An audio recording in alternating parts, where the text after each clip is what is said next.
Afternoon, everybody. We're here. It's midweek. Oh, lockdown. We're in lockdown. So we're doing, as promised, a midweek live stream. So let me just sort my screens out here. A bit late on parade, so apologies for that. Just trying to get myself sorted. I got stuck into watching a film with Mrs. Cruncher there at lunchtime, and very good film. Very funny, actually.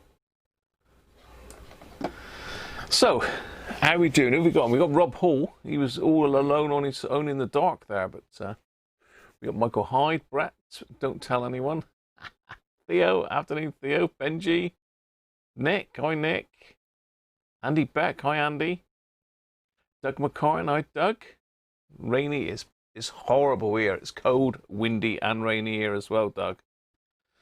So, yeah, not good, not good. So, as I say, I haven't really had much chance to prepare anything today. So, you know, we can have a bit of a chat and we can have a look at the Hummer. We can have a look at the Hummer. He's looking a bit patchwork at the moment. The old Hummer, if I switch to the main camera, you can see it's looking a bit patchwork because, as you know, it had all the woodworm holes in it. Now, I didn't think it had as many in it as what it did a day or so ago. So I thought what I'll do is I'll masking tape over all the woodworm holes, and if any others appear, then we know we've still got some activity. But it's flight hose, isn't it? I think with woodworm. I think I'm right. It's flight hose, isn't it, with woodworm? Afternoon, George. How you doing? The loose worm. No, I never saw the loose worm, George. It's a fallacy. You need to go back through the video and freeze frame it for me, George, just as I know. So yeah, I thought what we'd do is we had a couple of choices. We kind of had a look at the Gypsy, but I thought we'd probably get this one finished as far as I could. I mean, I'm going to need to recover the front or something. I'm really not sure what to do with that yet. I mean, I've got some red Rexine down here. Let me just reach across and grab it. I don't think it's the right shade though. I think this is too red. Yes, it is. That's totally the wrong shade, isn't it? It's a shame because it would have fitted as well. Look. But literally, I'd have to recover the whole radio.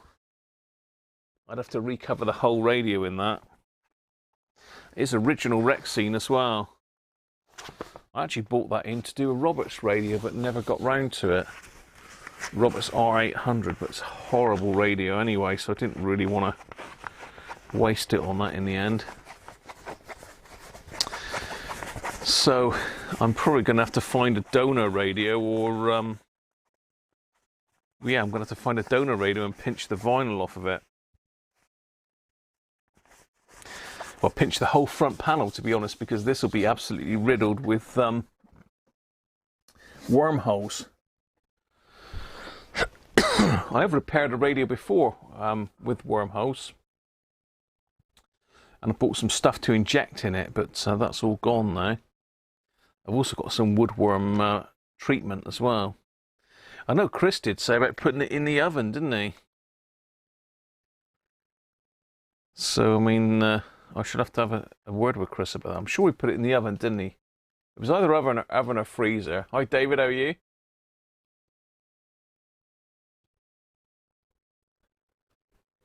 You'll have to do the screenshot, George. I can't remember a worm. It'd have frightened the life out of me if I'd seen a worm crawling across the bench. You sure it wasn't a bit of old 3D printing stuff or anything like that?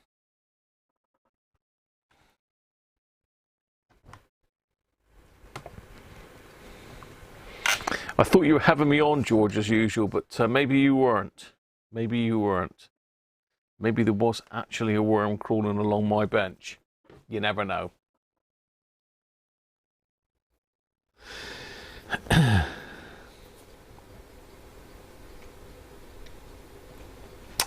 Oven on 60 degrees for hours. Could always dress it in a Cody's tweed. Yeah, we could get Paul to recover it. He's the master. But to be fair, I have got a case spare, but I've got another radio, an RP35 that I was going to transplant into that. I'd say I'm not 100% sure yet what's going to happen. I'm not 100% sure what's going on. Let me just make sure my photos are uploaded. So we're already preparing for Christmas. Mrs. Cruncher has been pulling stuff down from the loft ready for Christmas, and I fixed one of her baubles today. She got massive, great 2 foot diameter. Well, the baubles that you would normally put on a Christmas tree, but they're ones that that she bought from her company a couple years ago when they were clearing out, when they moved to a new premises.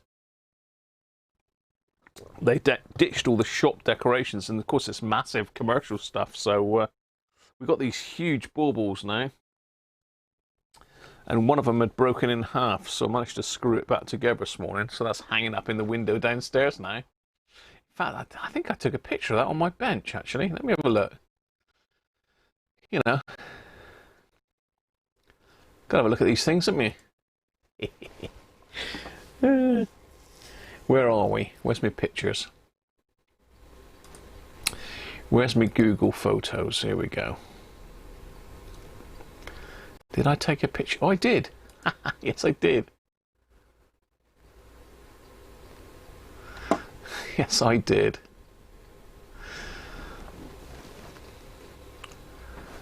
So let's just get you onto my screen a minute.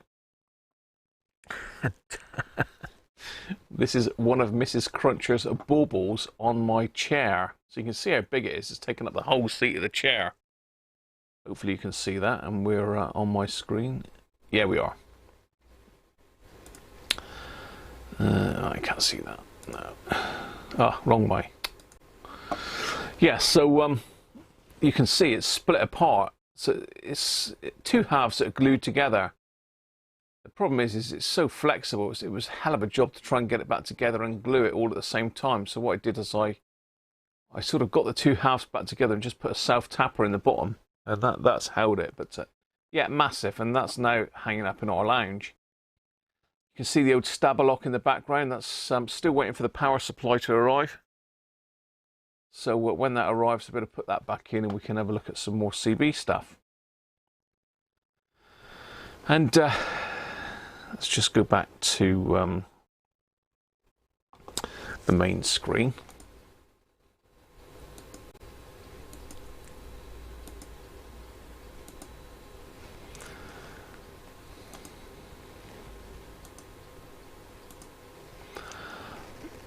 And the other thing that's arrived today is this. Oh dear. So this is in preparation for the Christmas live streams this year. I was hoping St Austell's would sponsor me with this. This is St Austell's Ales Beer Advent Calendar. So in this box, and it's a massive box, you can imagine there's a pint beer bottle stood up inside every one of these windows. So there's 24 beers in it, 1 per day. So we've actually got 3 advent calendars to open this year. So most of the live stream is going to be taken up with opening advent calendars this year, I think. Anyway, back to the problem in hand. We have the Woodworm Hacker radio to sort out. What are we saying here?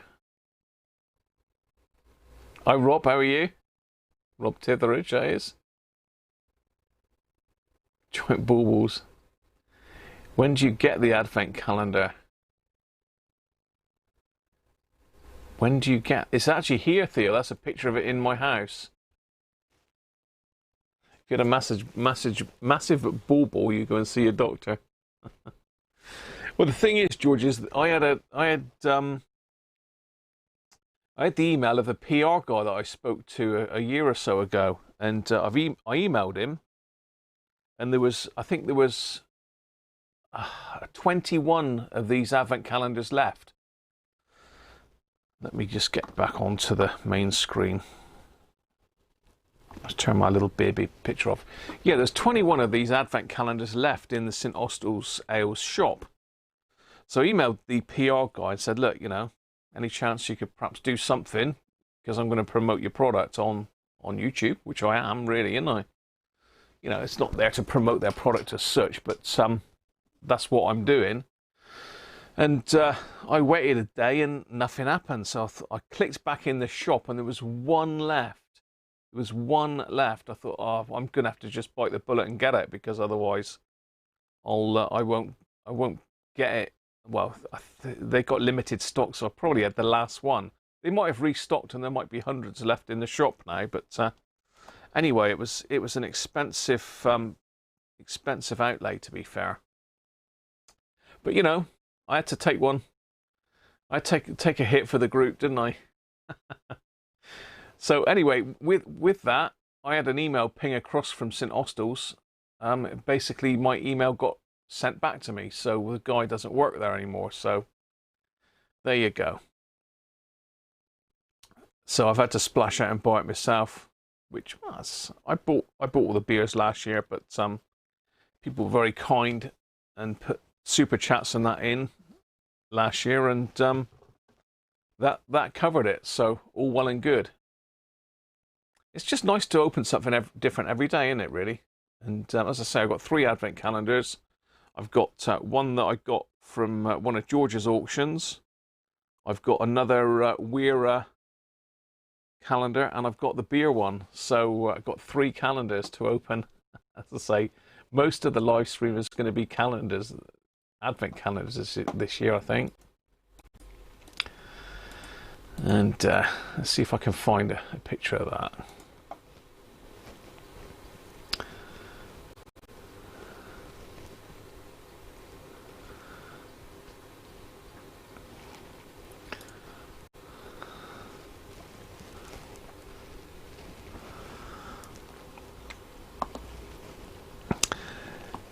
So this is Maddie.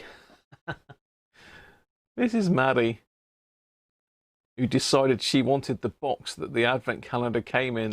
So she decided that she was going to grab hold of this massive great box and drag it halfway across the room. So that's the advent calendar for this year anyway.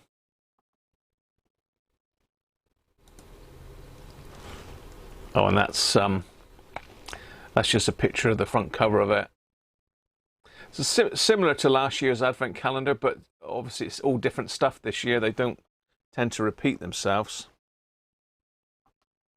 So it should be a bit of fun anyway. Should be a bit of fun, shouldn't it? Hello, Harvey, how are you? Happy birthday, Harvey! Oh dear, we forgot. How you doing, Harvey? Did you get everything you wanted, mate? Pardon me.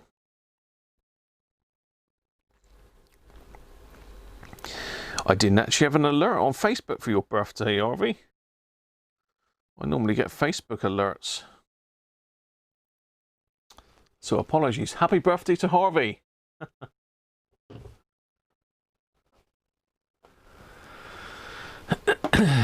And hi Daniel. You're listening while you're working at home. Hope everyone's doing all right. Yeah, we're doing okay. Hope you're all right, Daniel. Back at home again, furloughed. It's like Mrs. Cruncher. Right, let's sort out some cameras here. I look very yellow on the webcam for some reason, but there you go. Let's go picture in picture on that one. So the issue with this one, let's hook it back up again. Let's turn the current back down.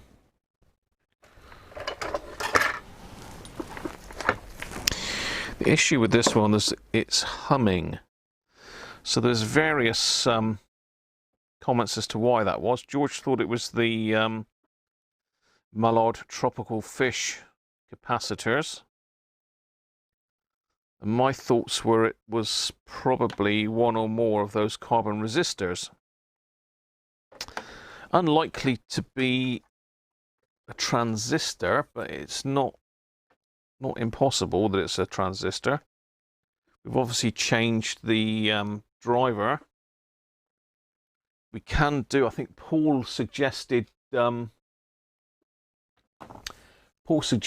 we disconnect the outputs from the actual shield. We disconnected the output transistors from the heatsink, because you know you can actually get shorts on these. You can't really see what's going on there, can you? So I'll show you in a minute. So we can try tracing it through with a signal tracer. We can check that it's not coming from the input. Do that two ways. We can do it with a signal tracer. Just listen to see if we can hear that hum on the input. The other way is to short the input to ground. Rob, towards the advent calendar. Thank you, mate. Thank you very much, Rob. Yaff Hooker, what is the tape? Thanks very much, Rob. Much appreciated, mate. Yeah, that was quite expensive. Well, Mrs. Cruncher bought me the Weira one for my birthday, and that's an expensive one as well. But she bought me one last year, so it's very nice of her. Good old Mrs. Cruncher. Sorts me right out every year. I say they've been doing those advent calendars for many years. I can't remember when the first one came out now, but I only discovered them last year. Cheers. It's not a pint of gin. I'm on the water for a minute.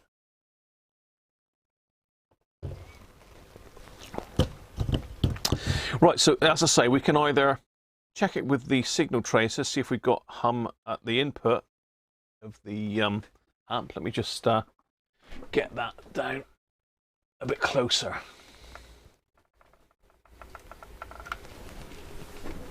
Yeah, not sure what you mean, Yaff, by what is the tape.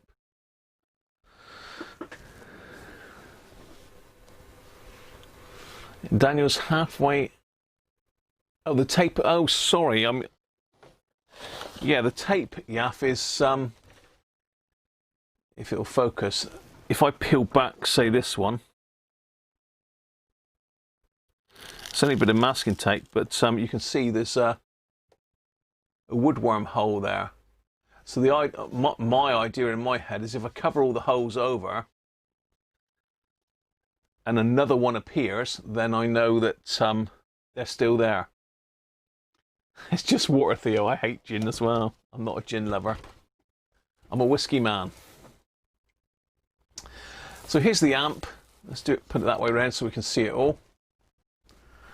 Well, you can see it now, but I can't really. So here's the input on this pin here. Pin number 4, is it? Yeah, pin number 4 is the input. So we'll have a listen to that on the signal tracer at 0 volume because it's humming without any volume. So it's definitely a problem with the board. So as you can see, I've done all the capacitors. They're all done. So we know it's not a capacitor.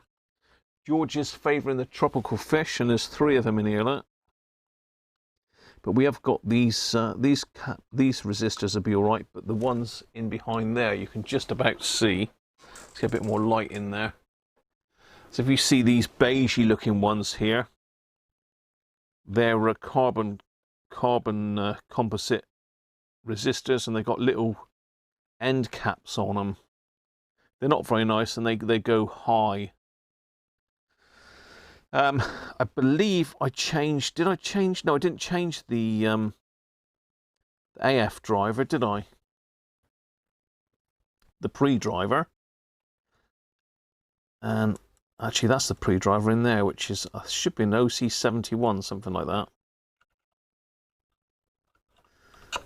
Yeah. So I think what we'll do is we'll have a look first of all to see if we've got anything on the input Simon, sneaky watch at work. Good afternoon to you. Unless you see a fine wood powder, the worms are long gone. Well, is it? Don't the worms? I'm not sure how woodworm works. To be fair, works. I'm not sure how woodworm. But I believe the holes are the flight holes, aren't they?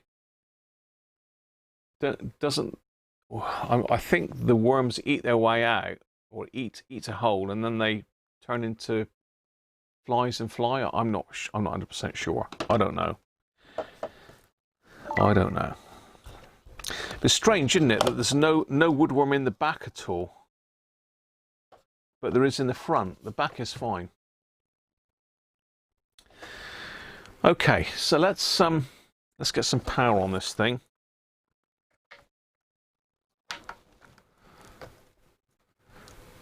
And if you're not sure what's going on with this radio, you need to check back on Sunday's live stream, where we zapped the transistors, and I blew a couple up as well in the process. There we are. Ooh. Yeah, blew a couple up in the process, not on purpose, but luckily I had plenty more. Right, so that's make sure we're not going to short out the live onto the case like that. It just wants to short that one, doesn't it? There we go. Right, let's turn it on. So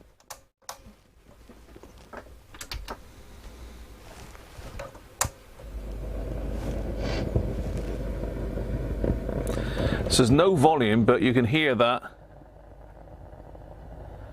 noise. It's really loud. There's two other things that it can be, and I've had it before.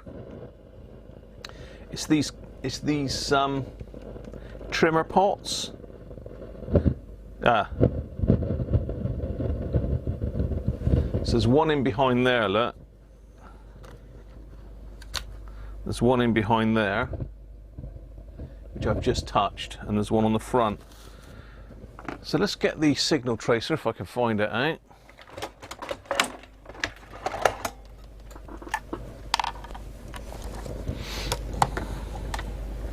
So this is my homemade signal tracer that I made many years ago, and a probe.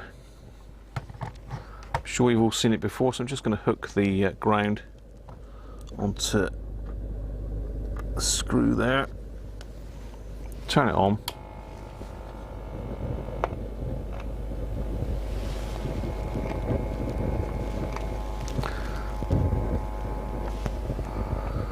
So there's no hum on the input.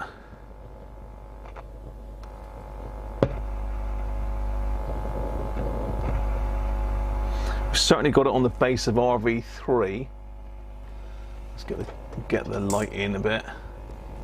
So I'm just probing this variable .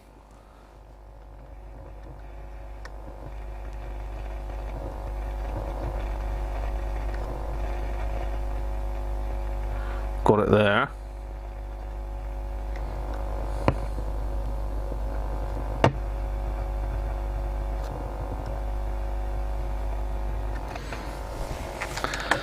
So I think it could be that. A dirty variable resistor. So let's spray that with some Servicol.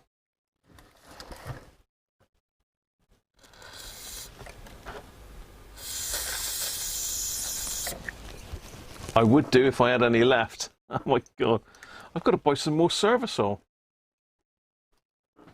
Oh well, put that on my shopping list before I forget.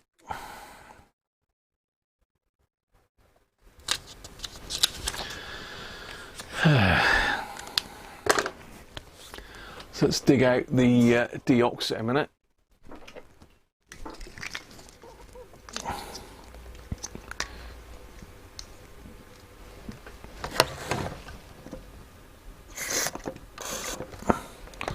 on that one and on this one.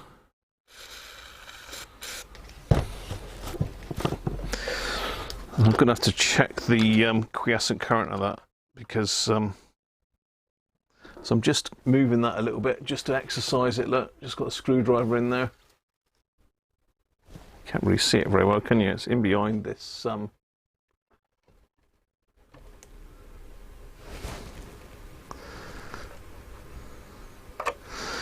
we'll move that one about a bit as well. Make sure we get it back in the...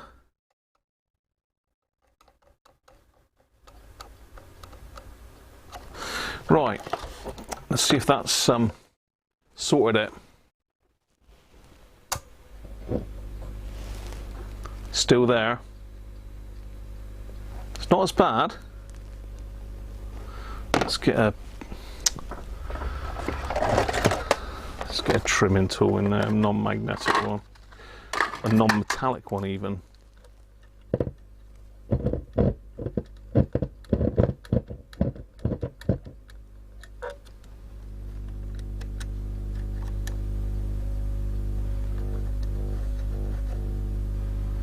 No, okay, so it's not those.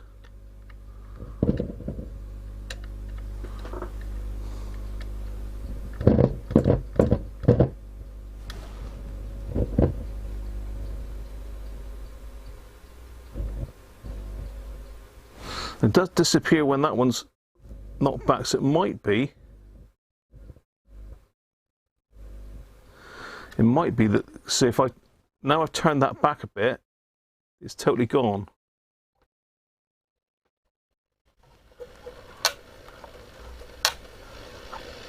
And they work.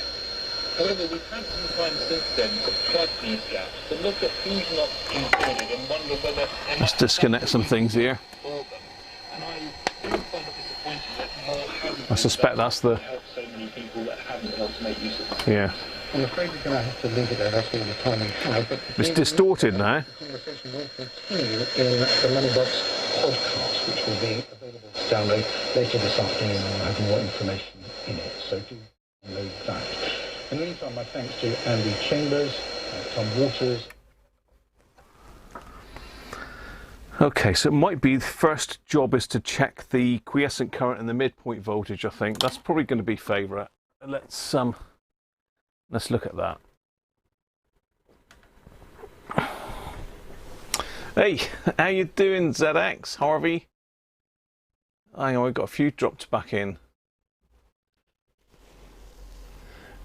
The worm that turned, remember that, 2 Ronnies. Shh, don't mention Simon Spires in case anyone's listening. He's not watching. Afternoon, ZX. Harvey 2. Gavin, hi Gavin. Change all the carbons on the main radio board as well as the fish caps. I don't think the main radio board's going to be an issue, George, and we can check that by just shorting the input to ground. We can try that next. We need to just take it. One of them is the output DC voltage sensor. Yeah, one is the midpoint voltage, the other one is the quiescent current, ZX.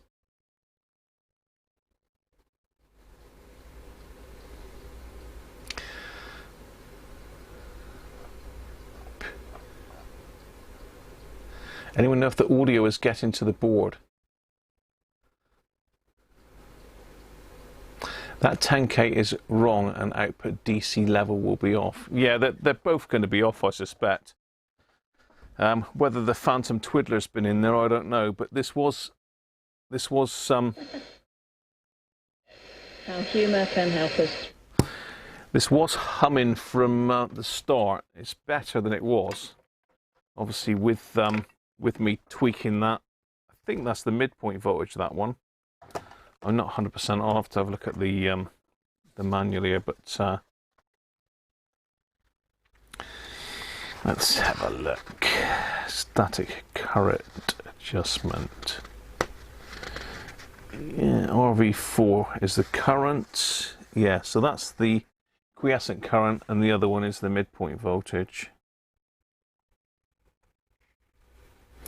Adjust RV3 to give a midpoint voltage of 8.9 volts.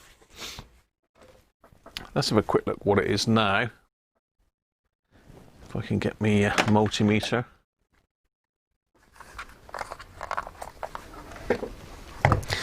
I mean, obviously I've not got it. I've just disconnected that, haven't I? Idiot. Just let me reconnect the power then a second, and we'll have a look just to see what the midpoint voltage is at the moment, because that's the one that I've turned to cut the hum down.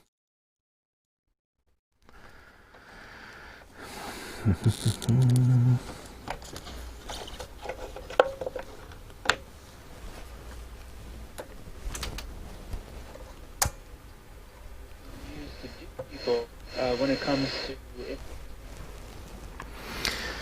Okay, let's have a look then. So if I go from one of those to the mid, can I get in there? It's a real pain to try and get in there with this. Get off.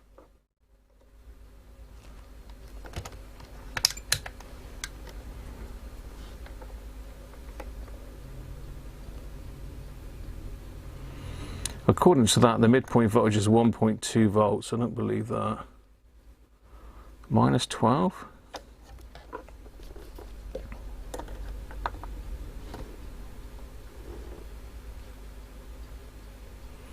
So midpoint voltage is 13 volts according to that, which is way too high.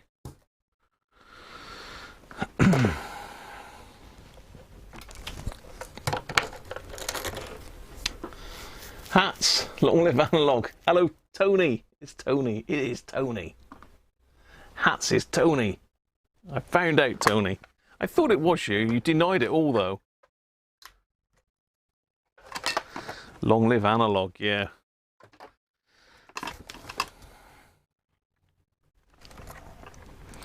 Digital is the work of the devil. It's certainly black magic, anyway.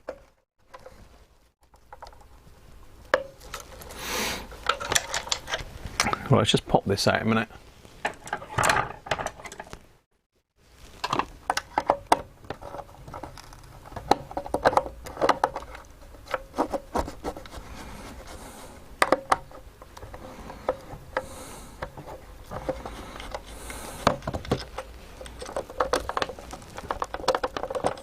Hopefully we don't blow anything up today.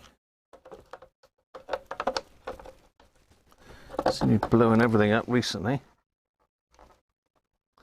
Magic smoke. There we go. Right.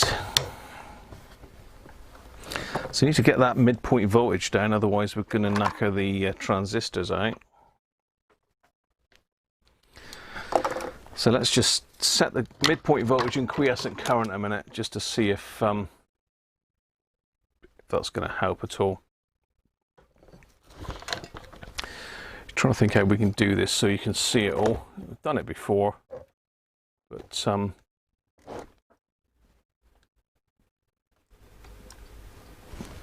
a look at the overhead camera. What can you see there? Oh yeah, okay.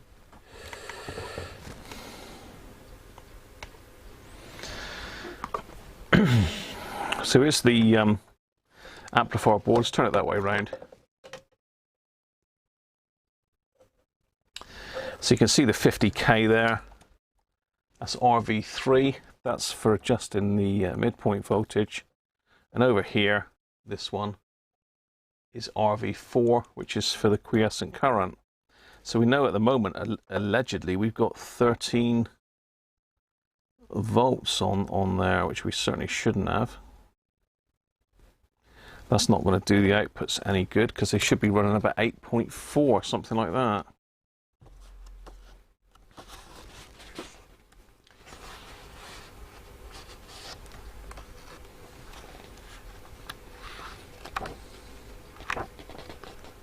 You can't keep up with the chat, you need a new brain.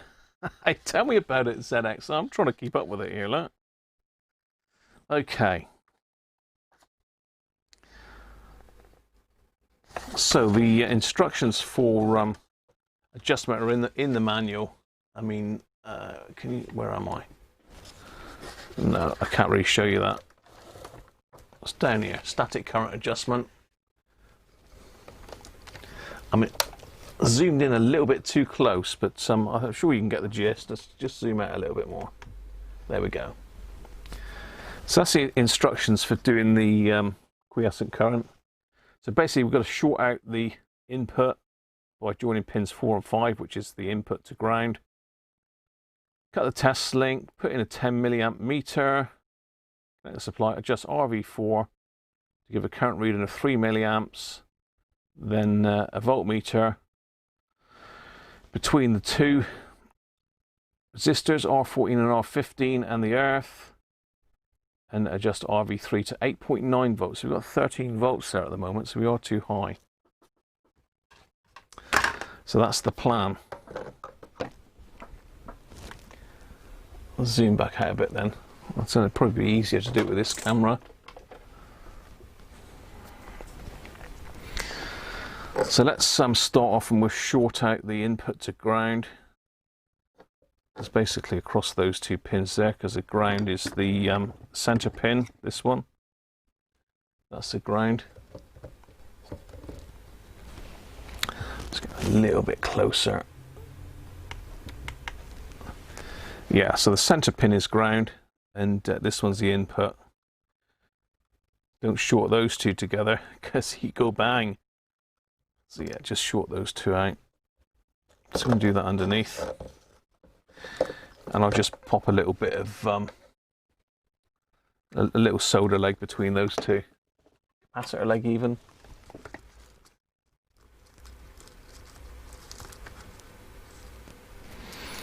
That'll do. Let's turn the solder on. So I've got to get some Servosol Super 10 as well now. Hi Michael, how are you? When does the music start? No Zorba today. No Zorba today. You never know though, Brett, do you, really, when Zorba's going to show his head? He does like to come out to play occasionally. Still think I need to get something sorted with the Greek Taurus board for promotion.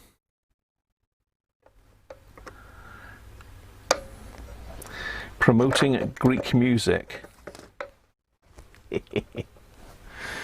Right, let's get this one soldered in across here.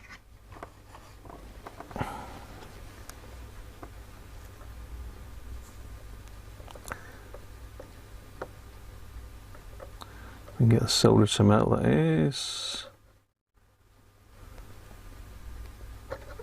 Come on.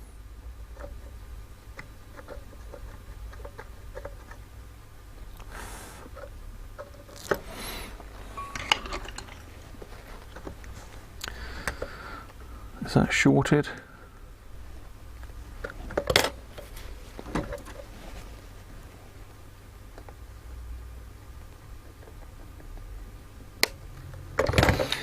Let's put a little blob of solder on there as well.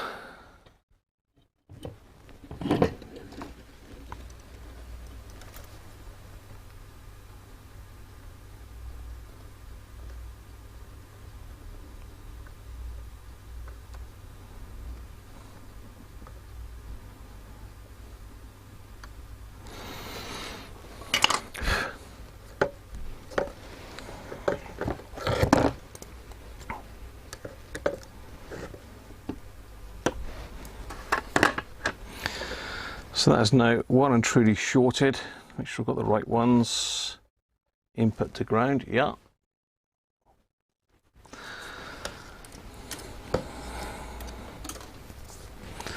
So the other thing we've got to do is cut the test link, which is here, where it says test. So we've got to cut that one in the middle.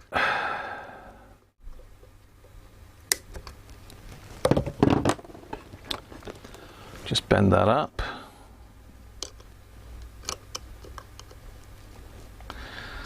And that's where the ammeter's got to go.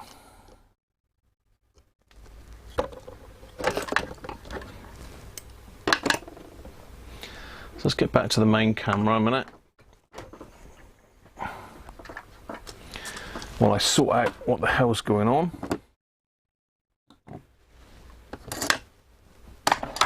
Clear up some of these tools out of the way.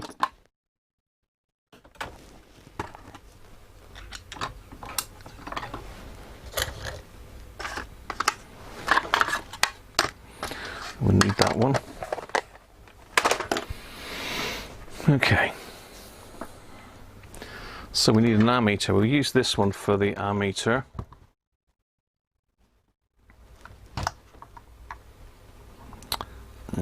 Put that in the milliamp position.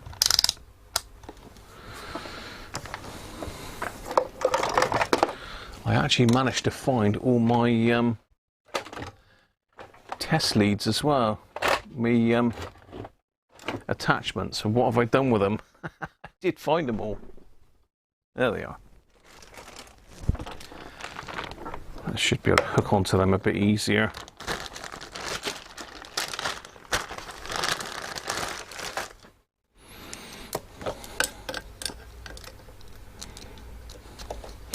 So these are just these clip leads. They're not great, to be fair, but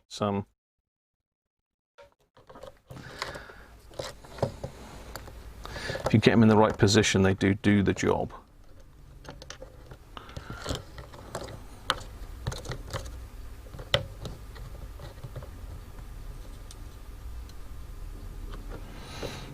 Okay, so that's quiescent current. Let's put that there for now.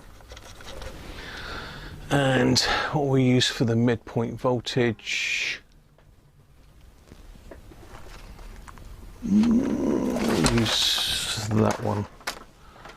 I could use this massive great Fluke scope meter, couldn't I really, but it's a bit big to stick in the camera with everything else. So we use this one, little old Maplin meter. I'll get the camera down in a minute so we can see. And we'll use that one to monitor the voltage.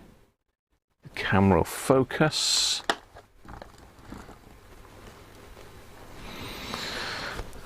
Let's see if I can clip lead that a little bit to help.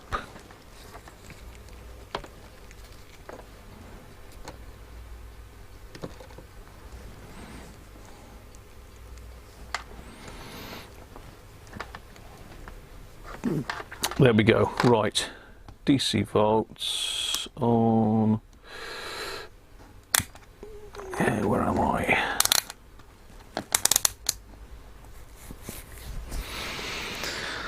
Right, let's connect it back up again.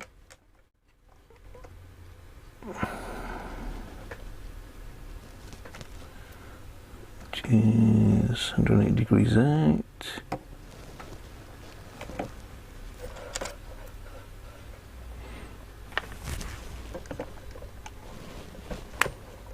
Yeah, there goes one of my battery clips.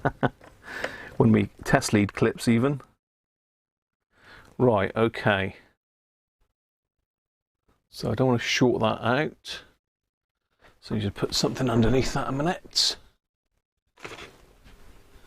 What can we do that with? Put the phone.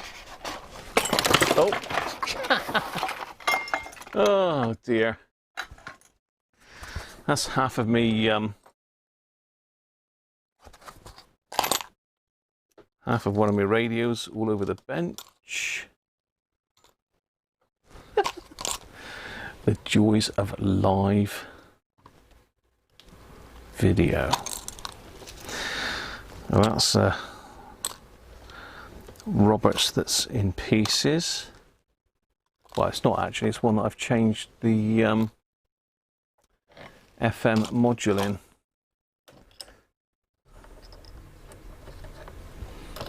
Right, let's put that back up there.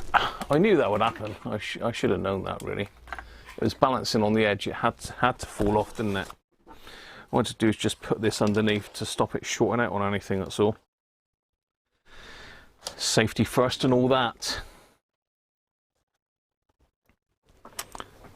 I've got part of the radio right in the middle of the board there. That wouldn't help, would it? That's not what.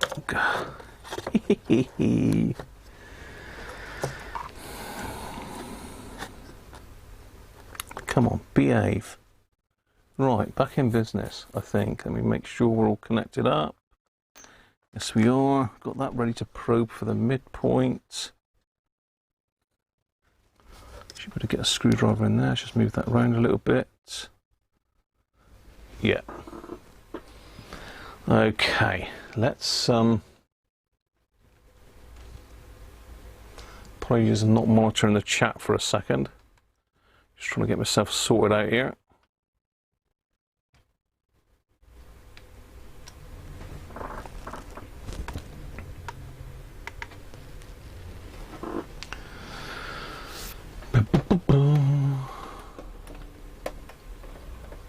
Okay, let's put that one in number 3 then.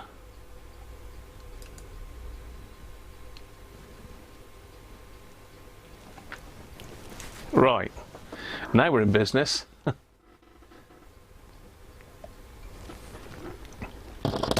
Afternoon, Mike, how are you?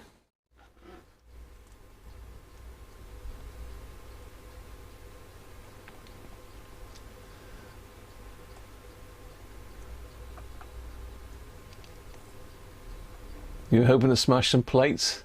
We're just catching up with the chat here a minute.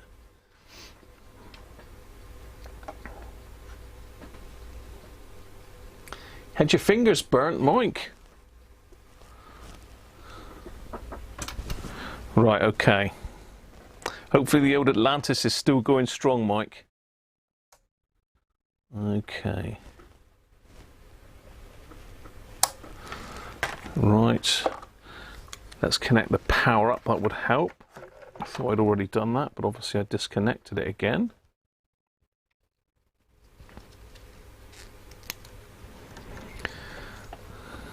Let's put them out of the way. Need a lot of probes in that for this. Okay, so we're looking for 3 on this one, and we're looking for 8.9, was it, on that one?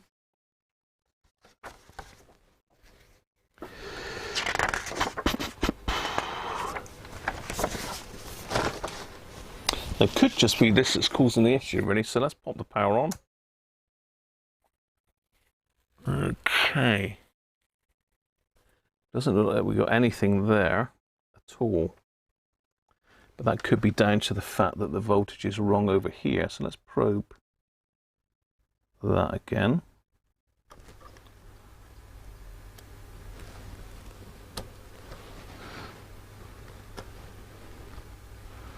According to that, we got 16 volts. That can't be right.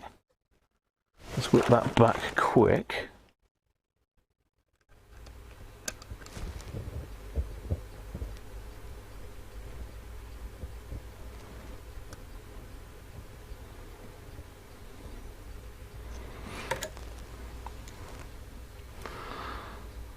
.9 we've got now, and we've got 1 microamp. So the leads are the wrong way round, but that won't hurt.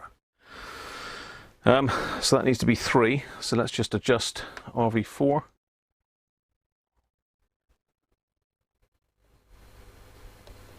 Going the wrong way.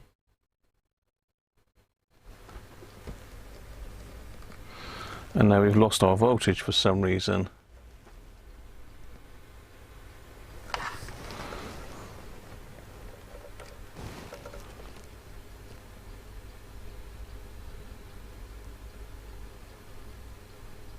Because I've not got the probe on it, that's why, Graham. And 2.99 is thereabouts. So what have we got voltage-wise now?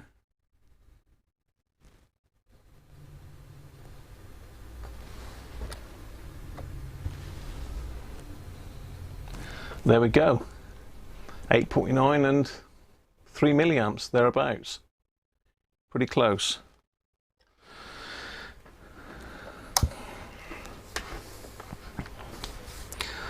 So that's set.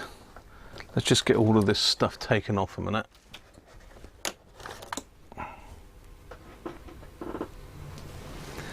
Let's get rid of some of these picture-in-pictures.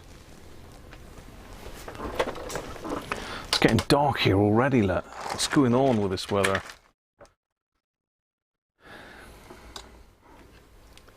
Yeah, we squirted the pots just now, Brett.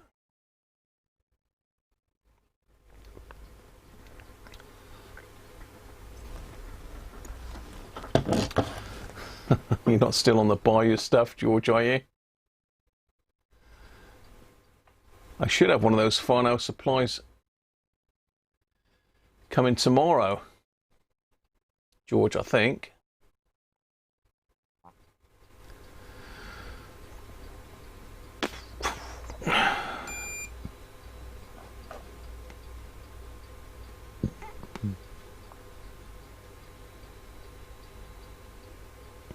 Use it every day, Mike. Good stuff, mate. It's a lovely radio. And the case is ready on the TRV as well. Right, let's get these out there. There's more bits that have fallen off of that. That's off a Grundig. Had a bit of an avalanche just now, as you saw. With lots of radio parts falling off the shelf. Let's put them back.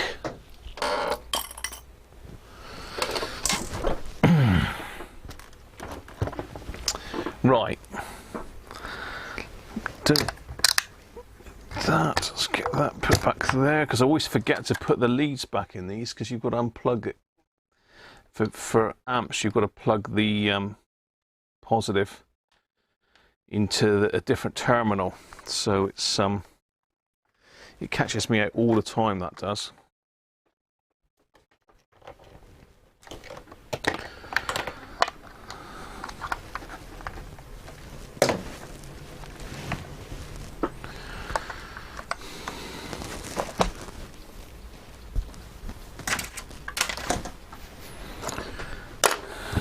Right, so I'm getting myself sorted, I'm getting there.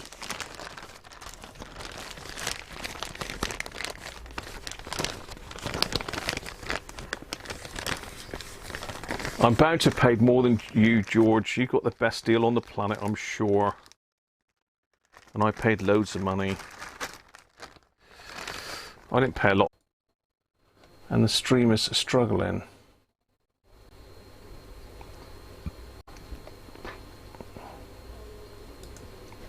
Pardon me.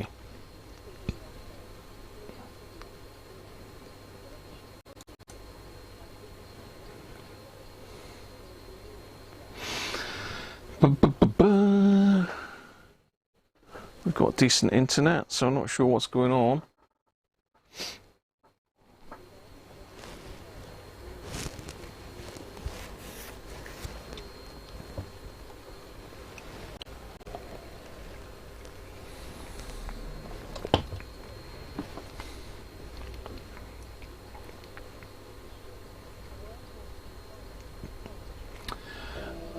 Well, I've got the chat back, but I'm not sure what happened there, really. My stream, it didn't drop right out, but the chat stopped working for some reason. Gremlins. The Gremlins. Still struggling. I don't know why.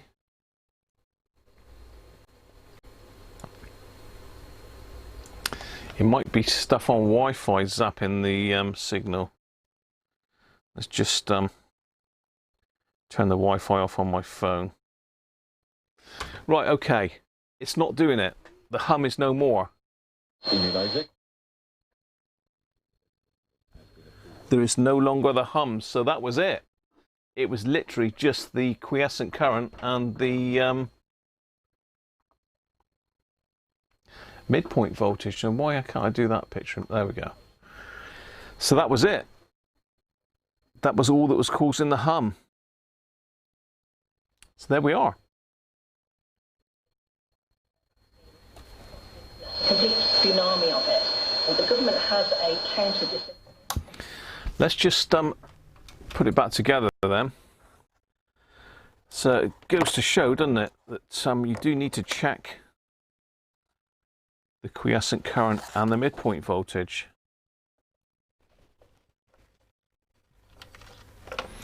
Let's put Put it back together, make sure it's still okay. Sod's law, isn't it?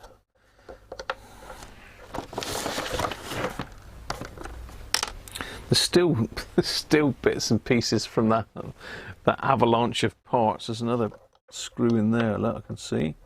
It's decided to join the party.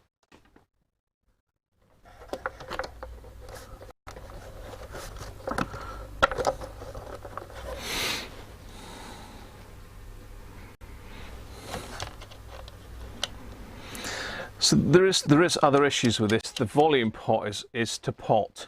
It's absolutely shot. It needs another volume pot. I have got some that I'd specially made by Blore. I don't really want to chuck one in the woodworm radio as such. You've got to love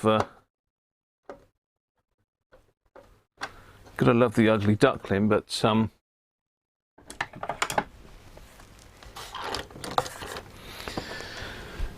let's put those back up in the same pot they came out of.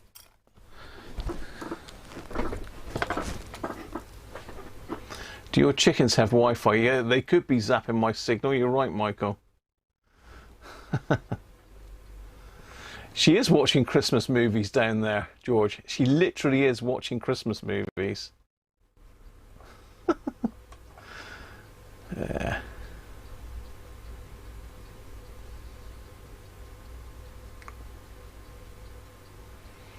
Yeah, it does get hit a little bit when everybody's at home.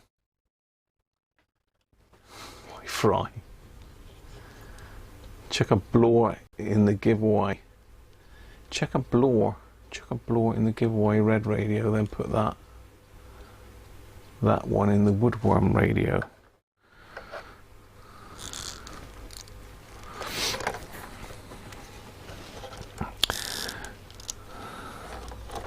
I can't remember what the situation was on the giveaway radio, George, as far as the volume pot was. Right, let's try this again then with it back in. It's humming again. Why?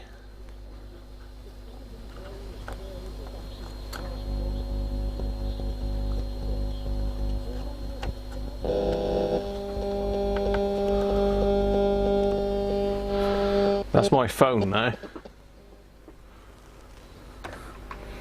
It's humming again.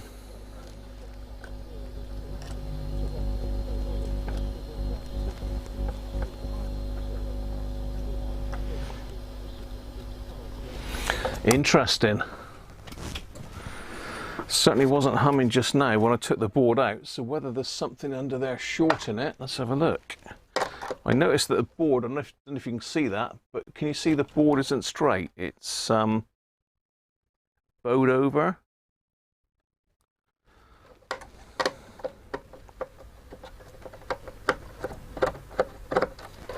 So just loosen those again a minute. Okay, that's loose. Let's just try that.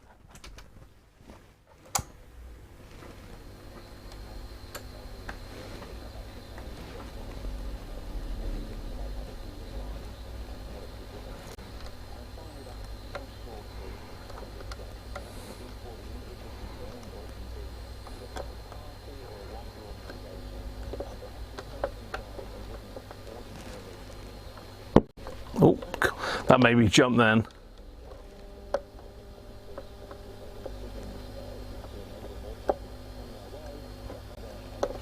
We could still be on with Paul's.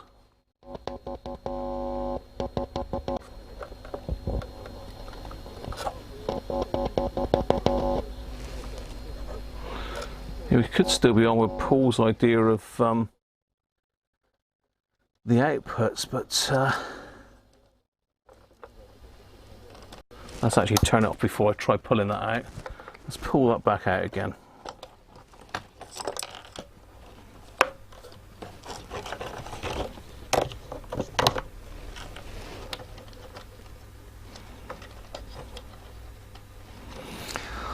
Certainly it wasn't humming just a second ago.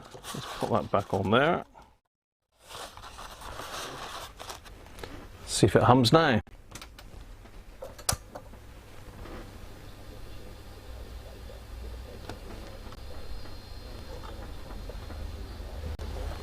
It's not humming now.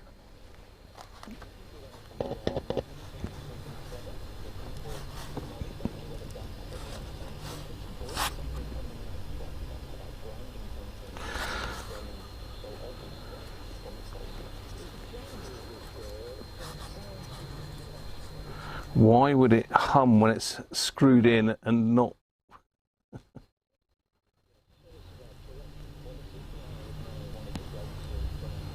I don't know why. Any ideas why it's humming when it's screwed in and not, unless it's interfering with the speaker maybe?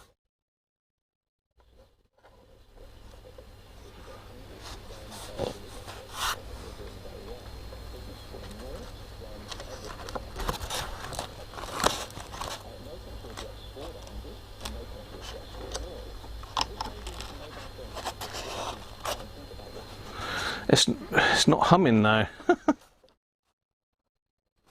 I mean, T1 is very sensitive.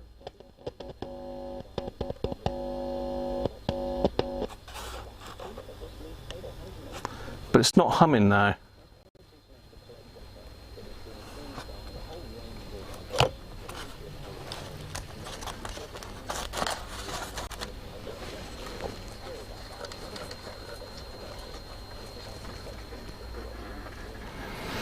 Let's take these screws right out. That one don't want to come off.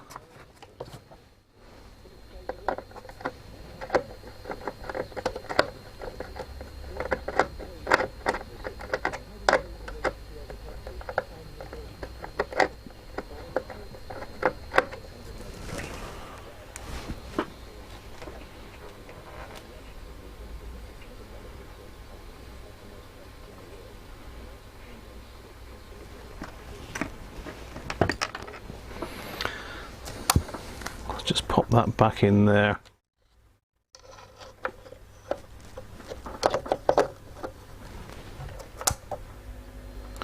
And it's humming again.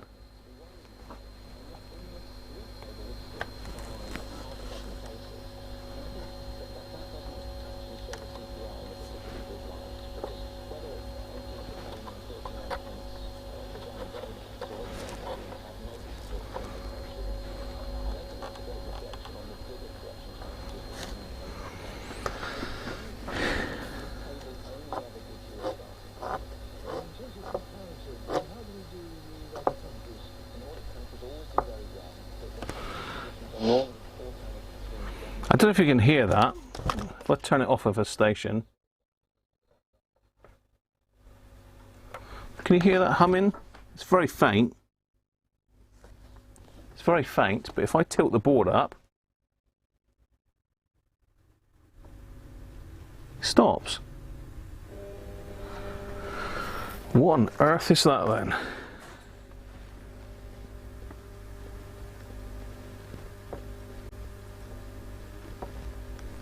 I think it's this transistor here is really, really sensitive.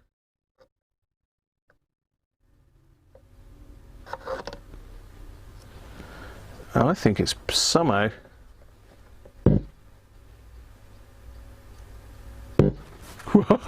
that makes me jump, that does. No touchy.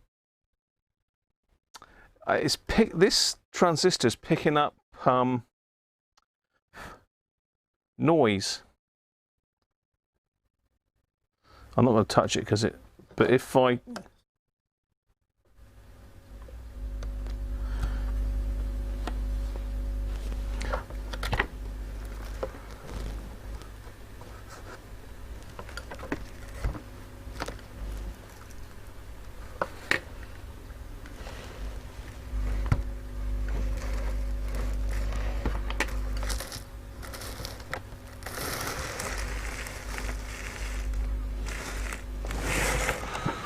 Well, I've got a mains cable on the floor down here, but that's quite a way away from it.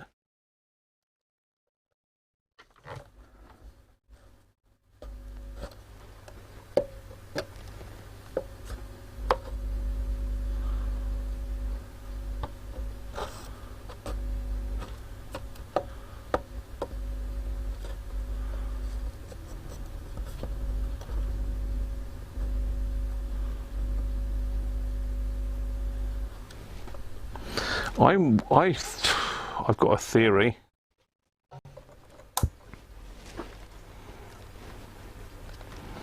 I have a theory. I have a cunning plan. It's only a theory. But if you look in here, can you see how compressed the pads are? If I get right in as close as I can get, can you see where the screws have been pressing on the on this insulating pad that just lifts it up a little bit? Well, they're literally right on the deck. So this has been really compressed with age. I'm just wondering if we try some new foam in there and screw it down with some new foam, whether that'll cure it. Let me try, see if I got anything a minute. You see what I mean?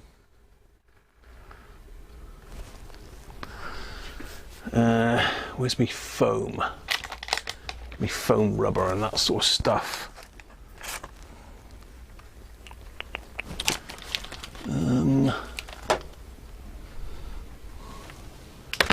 There's my bits of foam gone there, Graham. In that, no, that's glues.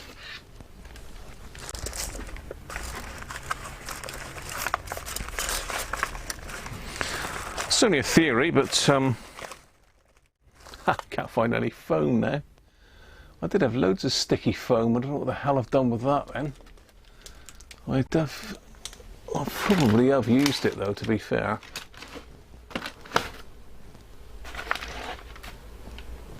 Ah, here we go. Here we go. Here we are. That's what I was looking for.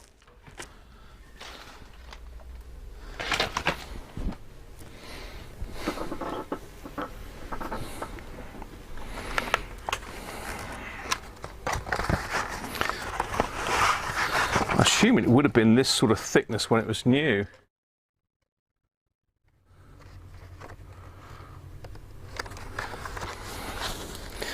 Because if I pull it slightly off of the base, it seems to be okay. Unless it's something to do with interaction between the speaker and the output transistors. I wonder if that's why somebody turned it round that way, maybe. To give a better clearance. Because if it goes that way round, there's very little clearance between the magnet and the output. So let's try that a minute. Maybe that's why it was the other way round, because of hum. And I'm sure I've seen a Hacker service note somewhere about hum on one of these.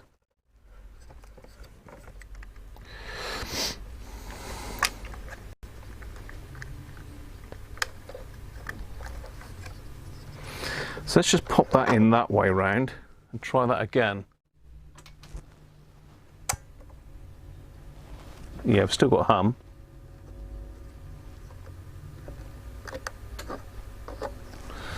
Still got hum.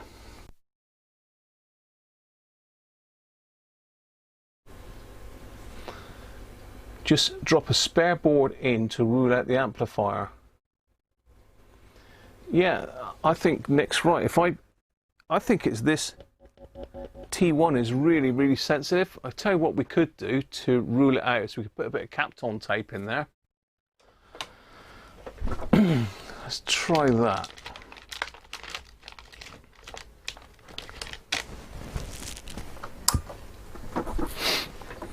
So it's still doing it no matter which way around the board is. So if I put a little bit of Kapton tape over the top of that transistor, because that's what's happening. As soon as I lift this off the board, it's stopping it. So as I say, my theory I still think could be correct with the, let's get a thicker bit of that actually. With the compressed foam over time.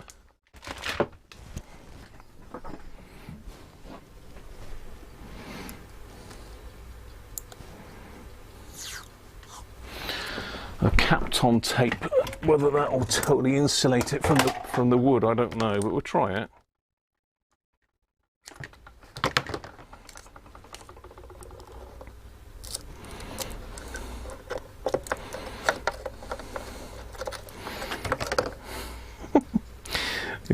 The transistor's got really sharp feet and they've just gone straight through the Kapton tape. Let's just put another piece on. Snip that in the centre there.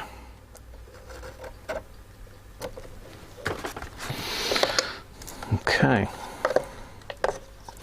Actually, let's go back with how it was before.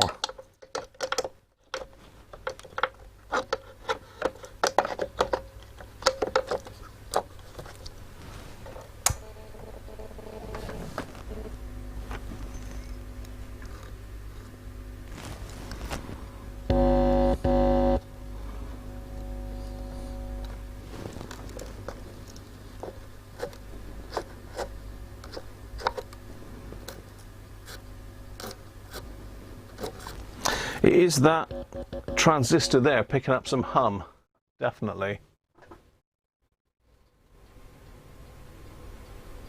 Afternoon, Andy, how are you?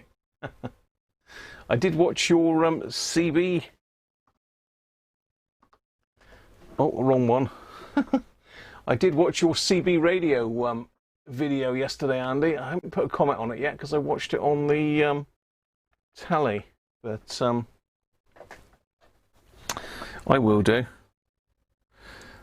Very nice radios. We can't really get, well, we can get them over here, but they cost an absolute arm and a leg. So that is the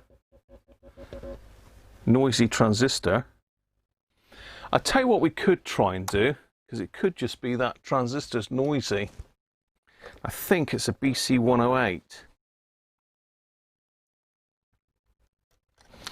We could try changing it. What's going on here? We could try changing it for a BC109, which is a low noise version of the 108.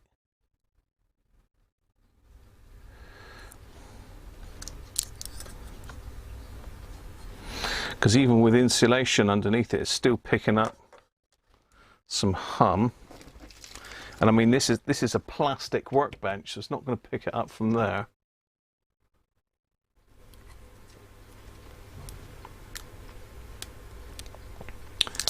Your dining room table's a prime example, Nick. What's that of?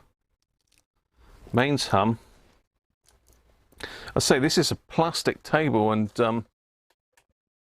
there's nothing really that's going to pick up through the plastic. Oh, there is some metal legs underneath it, some metal supports, but they're quite away from it.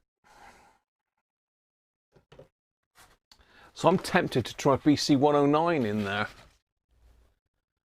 Let's have a look. Where's my BC109s?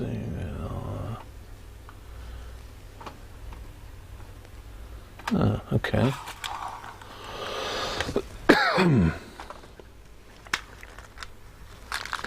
No, that's 8. Here we go. BC109. Wrong drawer.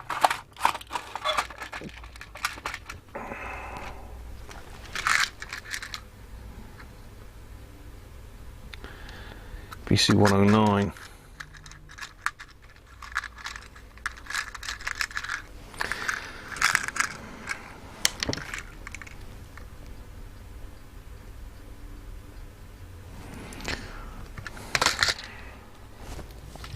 So yes, I've got a lot of BC109s left actually, because I do tend to use these instead of BC108s.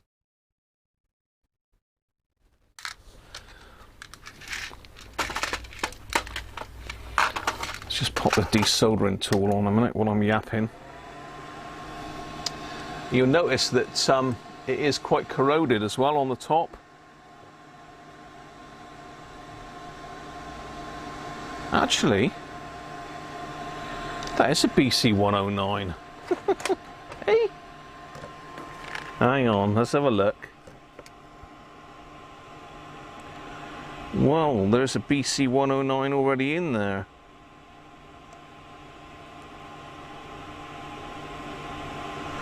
And it's RS branded, so it's not original.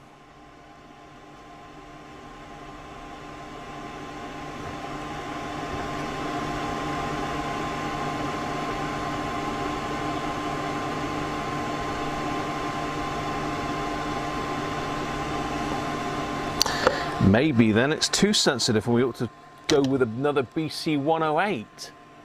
So someone's changed that one at some stage.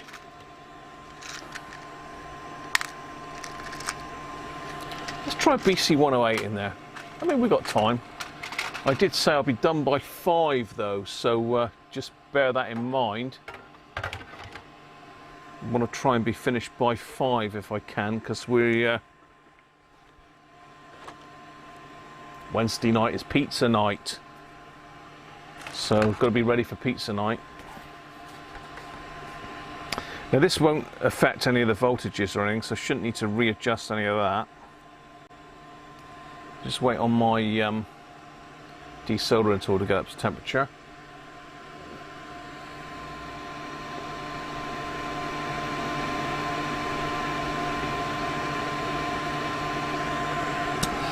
Yeah.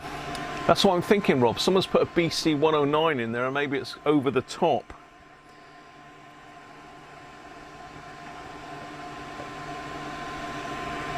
So I'm going to stick a BC108 in there and we'll see if that stops it. I mean, they've left the legs quite long on it as well. Let's just get it on the overhead camera. It's difficult to see on this camera.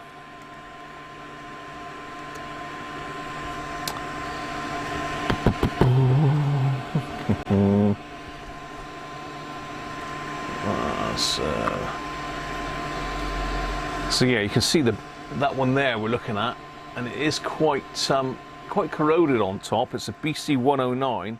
It's branded RS. So I'm going to try a BC108 in there. See if that will cure it. Because the other thing, as I say, is they've left the legs quite long on the bottom, and if I can hold it on the side, they haven't really trimmed the legs off, so the legs are quite close to the timber work as well. So just desolder this. Come on.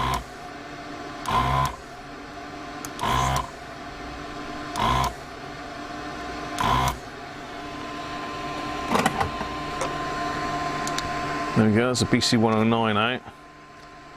Let's put the BC108 in. Surprising what you find in these old radios, because that didn't look like it had been touched, but it obviously has, because it wouldn't have been an RS part originally. So there's the BC108. Let's just solder them in. Should just pull that one up a fraction. Ah! I knew if I pulled it up too much that the legs would come off. Ah, dear.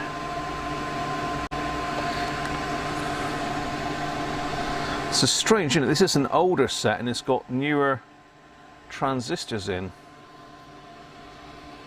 Strange. Right, where's me solder? Let's get solder. I need to just touch one of these. I don't really want to cut the legs off because they're short enough as it is.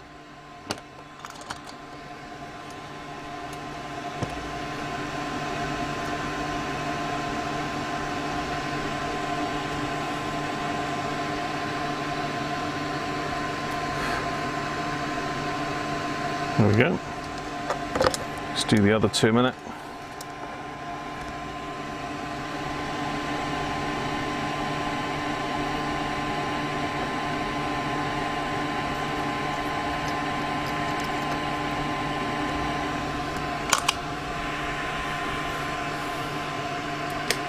Shut that thing up.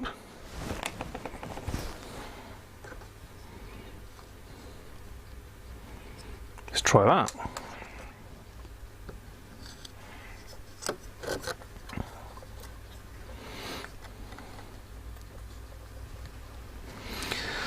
So certainly doing the quiescent current midpoint voltage did cut the hum down to near nothing, but I could still hear it. So let's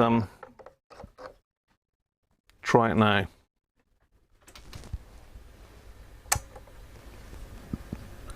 Still there.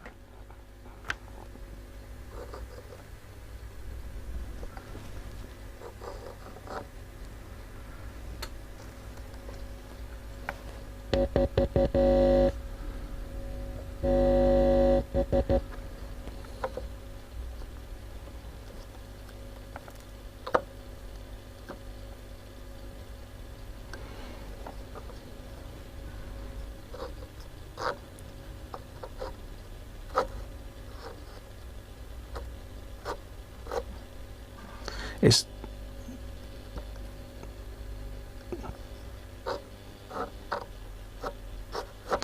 yeah, it's still there. It's not as bad. You can barely hear it now, but you can barely hear it now. Tim, how are you doing?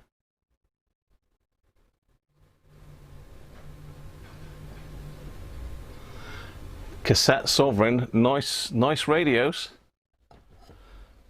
I did one of those about a year ago, I think. Went right the way through it, and I changed the cassette belt in the end.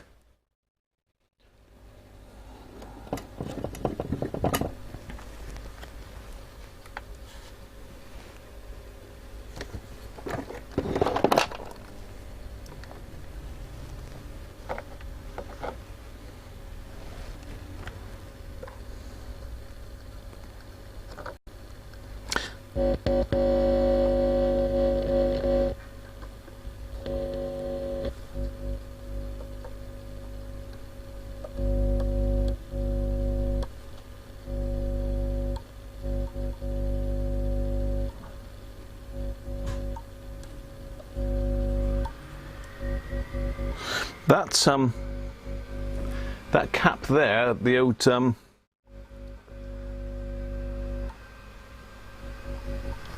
mallard is picking up a bit of hum as well from my finger. I wouldn't have thought that would happen because it's supposed to be insulated. Let's pop that one out and have a look as well.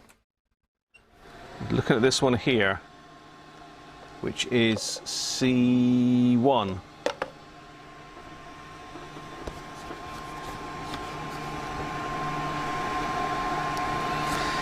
Which according to this should be 47 picofarads.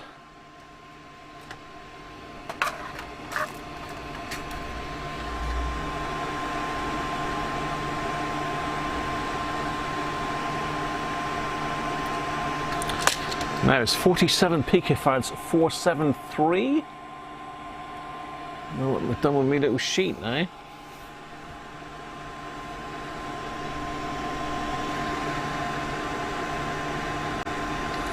I think it is 473, isn't it? 47.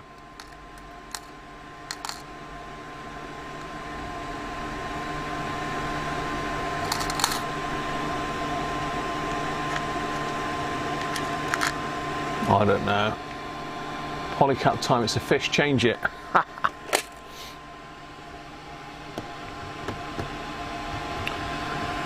Got to find a 47.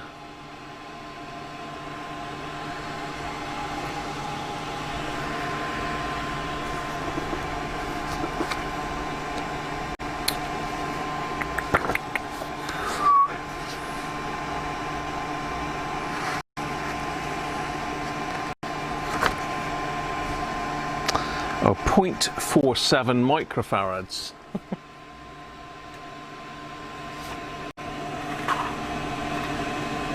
That's non-polarized.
47 NF.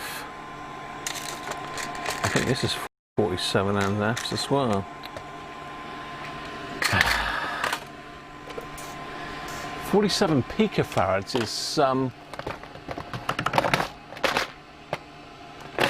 no, it's, what am I going on about? It's 0.47 microfarads.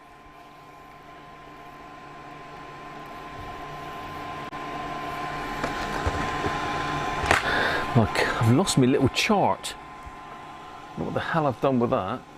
Well, that was my lifeline to capacitor values.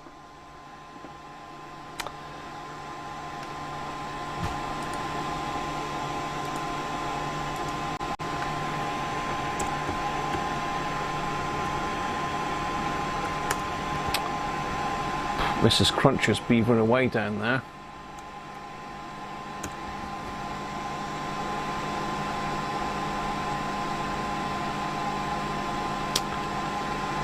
So it's 470 NF I want.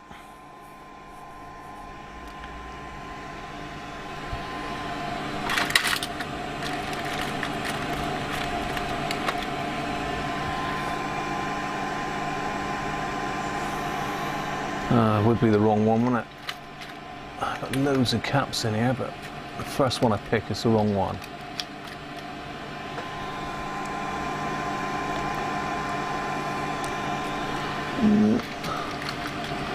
Let's try that one.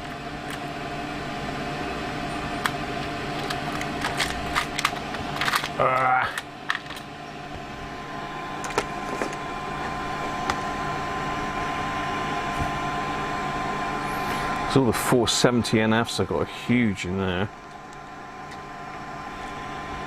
It's only a baby one, isn't it?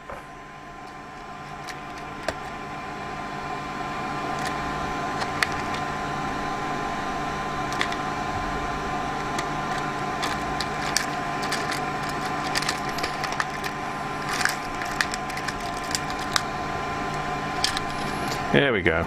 That one should do it. Weema. Weema.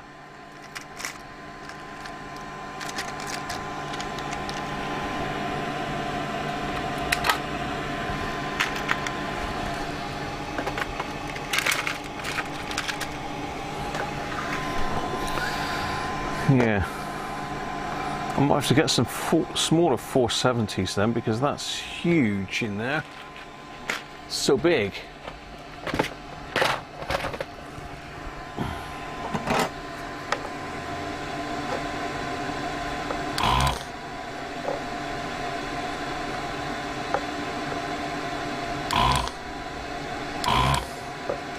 Come on, up.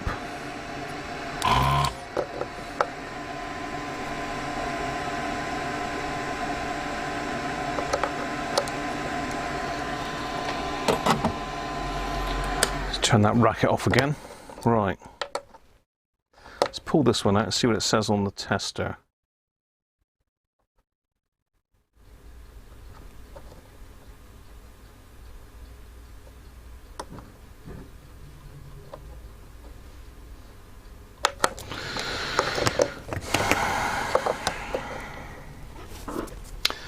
So look where you are. I'm in a bit close, Graham. Whoa.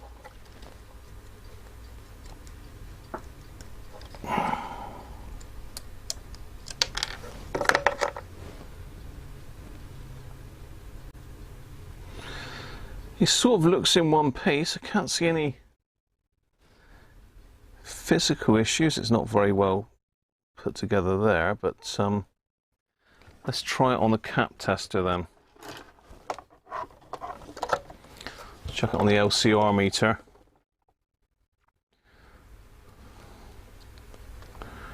See what she says.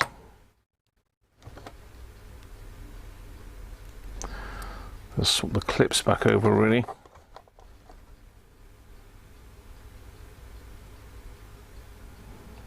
$95 NF? No.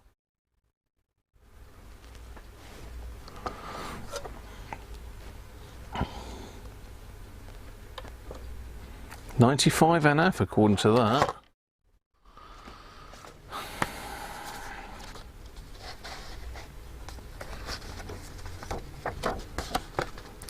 Hang on, am I looking at the right one? Okay. I was looking at the wrong C1. I was looking at the C1 on the C1. It's 0.1 microfarad. So it's actually not far off. Look, I didn't put that one in, isn't it?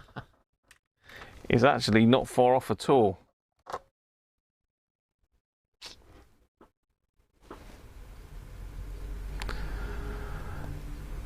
So it's 0.1 I need. It's 0.1, people.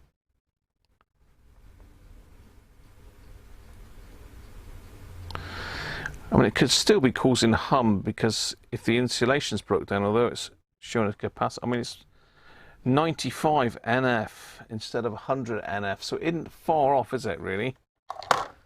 So let's see if we can find 100 NF. Well, I've definitely got those.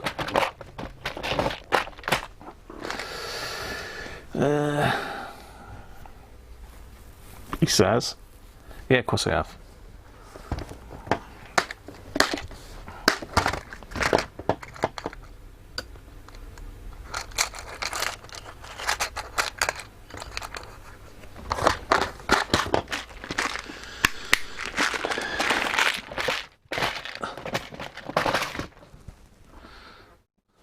There we go. This is branded Suntan 104.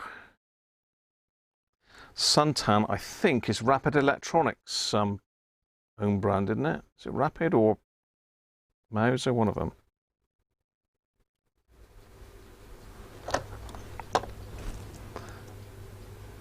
$99 NF. That's closer. So it's gone a little bit low, that one, hasn't it? Let's pop this new one in anyway.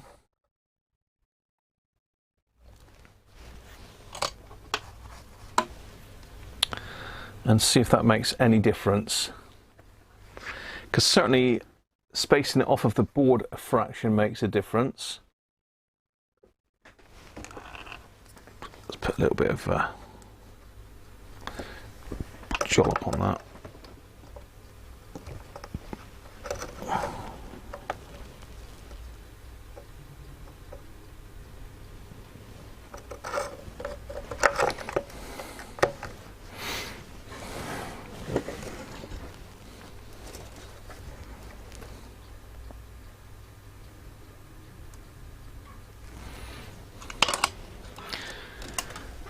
Really, with these amp boards, apart from the transistors, unless they got the lock fits on them, it is worth replacing all the caps and all the resistors. But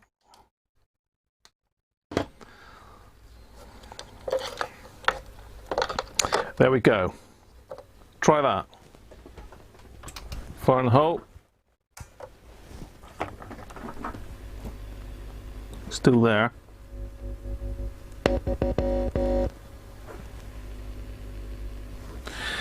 Still there. It's barely noticeable now, to be fair, but it is still there. So let's go back to my previous plan and get rid of this foam and put some new foam on it. And I think that will probably cure it. I'm being fussy, to be fair, because you'd never hear it really unless you're right up close to the radio. We've got a dodgy joint there as well. Is that cracked? Hang on, let me have a look.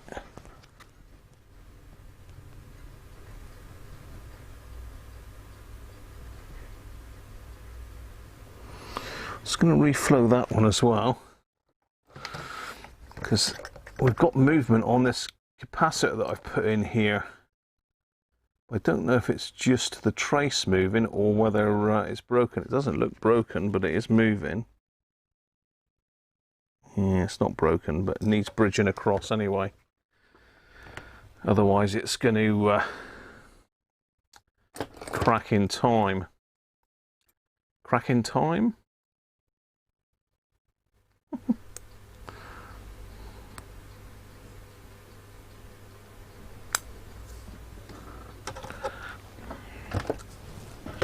You can't see what I'm doing now, can you? Because I'm a bit high up. I'm just going to put a brace across there. It's not actually broken. It would be nice if it was broken in a way, because it would be part of the problem, but I don't think it is. We'll do it anyway.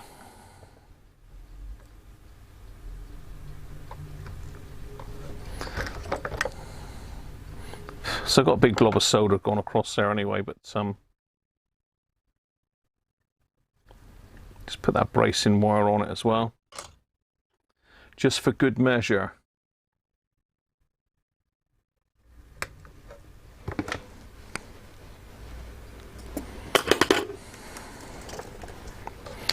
Let's just double check that before we go ahead and redo the foaming on it.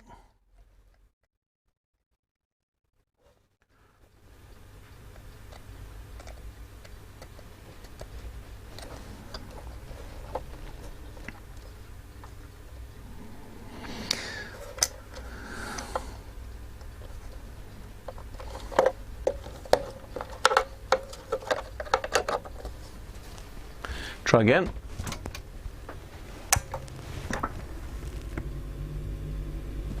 Can you hear that?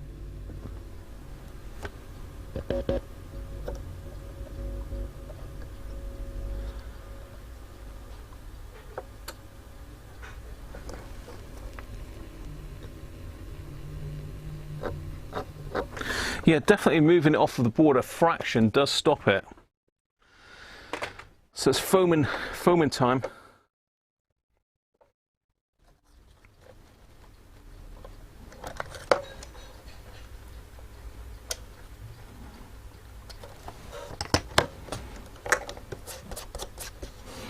Yeah, this foam has long perished.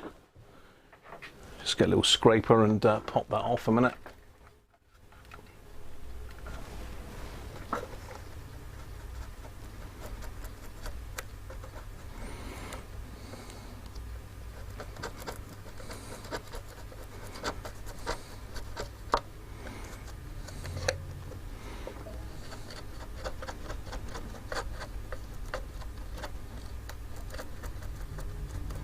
And if you're wondering what this is, it's a 3D printer tool for trimming up 3D printers. So you can buy them in a set of about 3 or 4. Really useful. It's like a little mini chisel, really. It actually came with my 3D printer.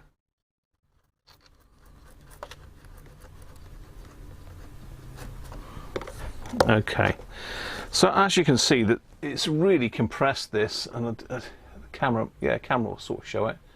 You can see it's really squashed down.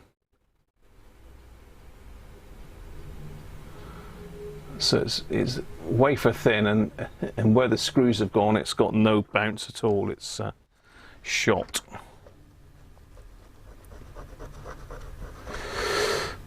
I should be able to get it to stick to that.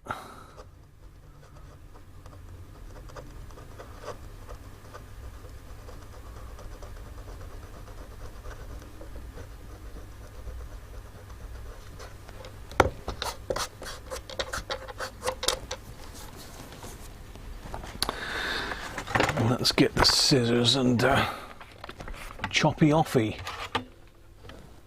If I can find the scissors, they're right here.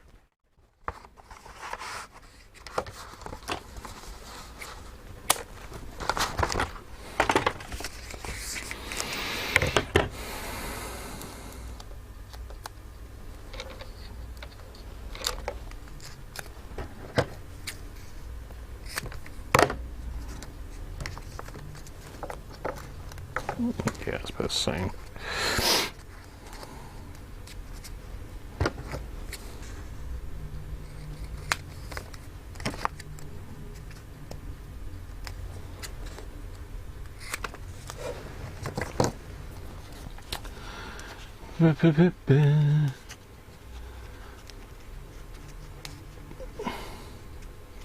Wang Hung Lobrand Suntan. They're alright, to be honest. All the ones that I've measured have been fine. I got a mixture of all sorts here. I think I got them as a clearance actually at Rapid. They do have clearance sales every so often. There's one piece.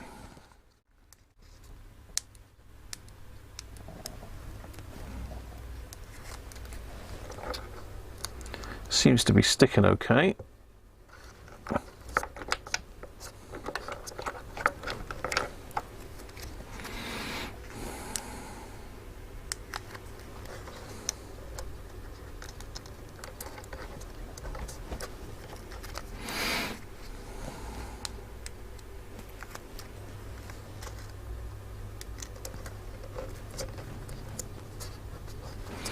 There we go, new foam. It's going to still do it, isn't it? No, think positive. So we've got a much bigger gap now underneath. That was virtually touching before.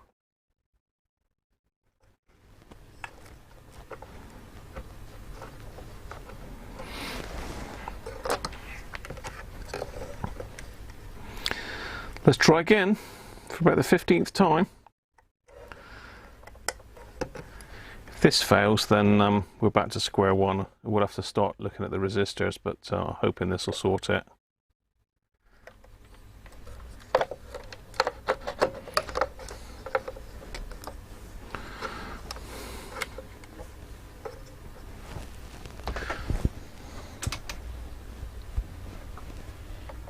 It's done it.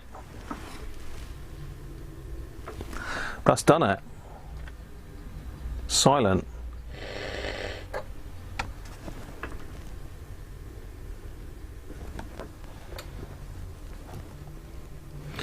That's done it. Let's screw the board back on and see if that keeps going.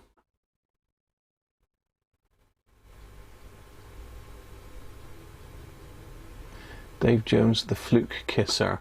What? With wafer, isn't it? Wafer thin. Fluke kisser.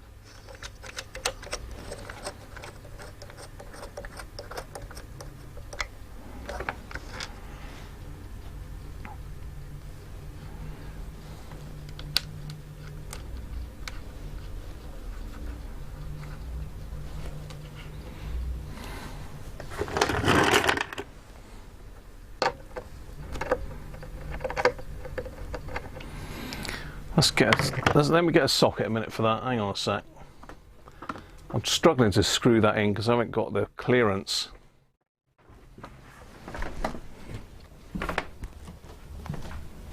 God, it's horrible out there.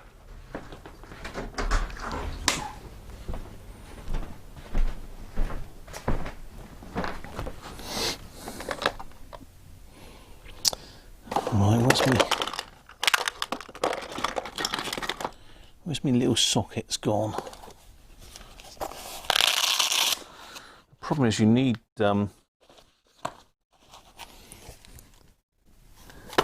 imperial sockets, really. I did have a little tub of them, but I don't know where they are. I've only got my... oh, hang on. This might be... We'll try both anyway.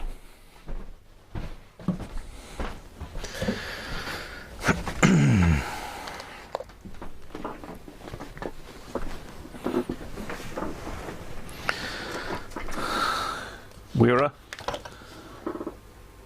Amazing set that is. Lovely set. But have I got the one? Will that fit, or is it too big?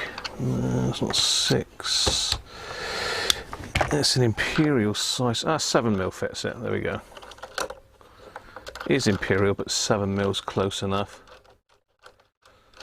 Don't want to hammer these down too much, really.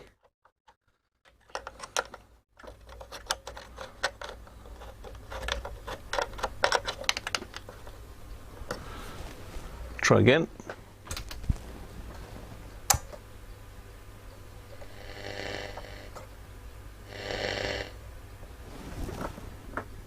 Perfect.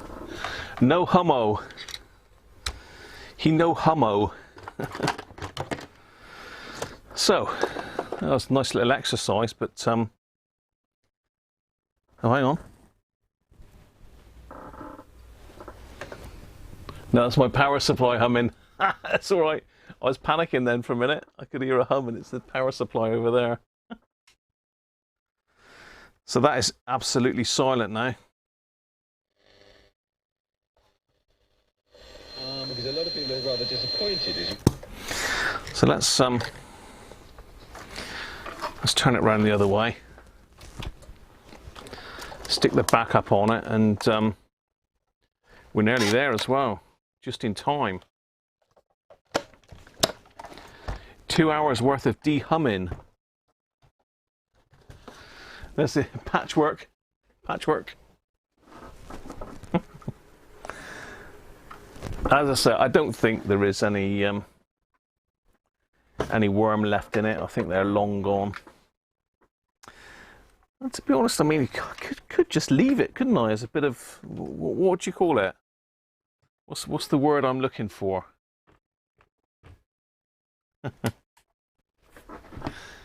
Patina. Patina. Hello, Sim, how are you?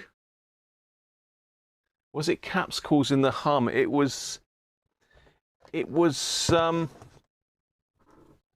variety of things, really, in the end. I think overall it was the quiescent current and midpoint voltage needed doing. That really did quieten it down. And changing that transistor quietened it down a little bit, but not massively. And in the end, the solution to cut all the hum down was the foam that had got compressed. So cut all the old foam off. We can see the difference in thickness between the two. It's a huge difference. I mean, that's double the thickness, I would think. I mean, this would have been the same when it was new, I'm sure, but it's just been compressed with age. It's gone powdery as well. It's horrible. So if anyone's just joining us wondering why I've got all this tape over it, it's because I've got woodworm holes in it. So I just wanted to tape over all the holes that I'd found to make sure no other new holes appeared. And then I'll treat it for woodworm. And I might just leave it. But I do need a hacker badge. If anyone's got a red hacker badge, one of those plastic transparent ones, then let me know. Right. No hum. Absolutely none. Let's stick to the decent aerial. This is my Sony AN1 antenna, which is outside with a little ferrite bar coupler. This will give it a good workout because I don't get a very good signal in here. We are in a different world.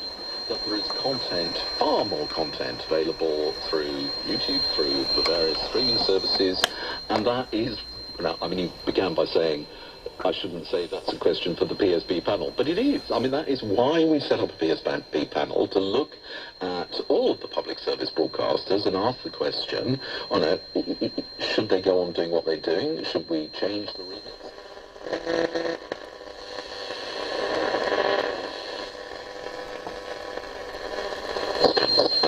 And well, I'm not going to predetermine the answer. But have there been, I mean, on a factual point, have there been active discussions in recent months within government about privatisation of Channel 4? No. I mean... So the interference is that overhead light? When I was Secretary of State last, we thought about... Avec la mode. Avec la mode, non. Un chanteur, non. Un acteur. Un acteur, non. C'est un peintre, non. Un auteur. Medium wave.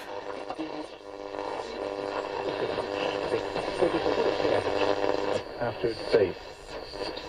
Yeah, I mean, I hope so. I always go through my whole career working with big fans, and I think if I always perform well under pressure. Happy anniversary, Jason, and I'm sorry they've got a wet evening, yes, so currently it's a pretty wet rush hour. Look at the radar, there's some really heavy pulses of rain across parts of...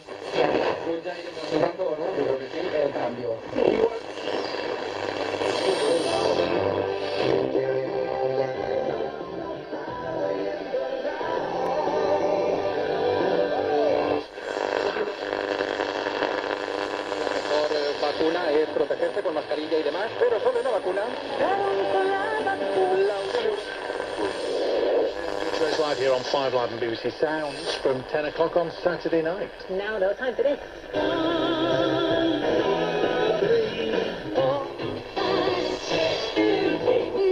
Andrew Jeffrey. Well, there you are. There you are.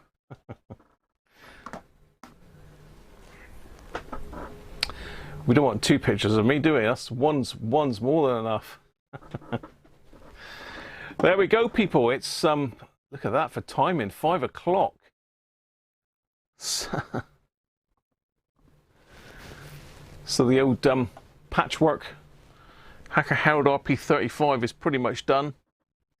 It just needs a little bit of cosmetics, but the top has come up really well, actually.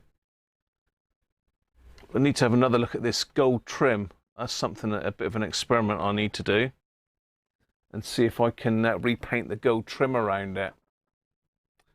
None's nasty. None?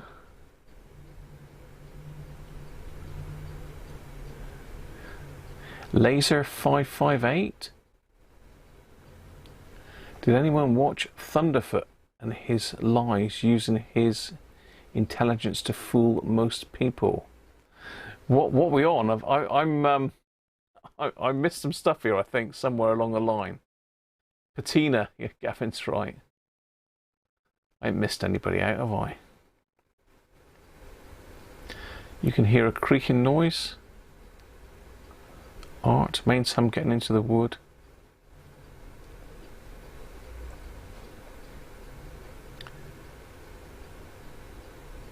Patina, that's all it, rust and dirt. Reviewed a cheap LCR meter giving close results to a peak, yet he was not happy to recommend for the price. Dave Jones made a business out of YouTube. I think Chris was saying he's actually a really clever bloke. Chris from All the Gear, No Idea. I think he said he met him, didn't he?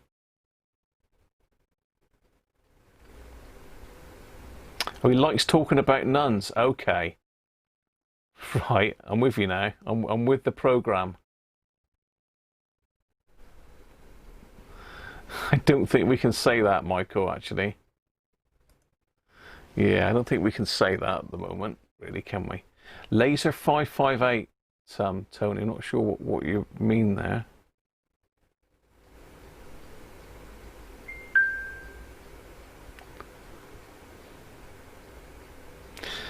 Yeah, you're not. Well, that's what I'm saying. You're not going to earn a fortune off of YouTube, but some people do. I certainly aren't. I'm not one of those people.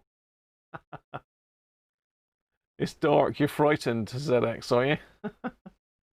It is getting dark. It is dark in here. I'm going to have to turn the main light on here.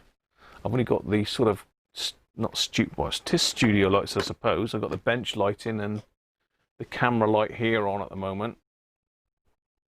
When's it going to be finished? There's not a lot really left to do on it, Yaf, to be honest. I mean, I've got to sort out a... Let's just get rid of that off the back. I've got to sort out a grill for the back of it. I think you can see that in the picture-in-picture. So it needs a grill on the back. It needs there's some corrosion on the paintwork inside.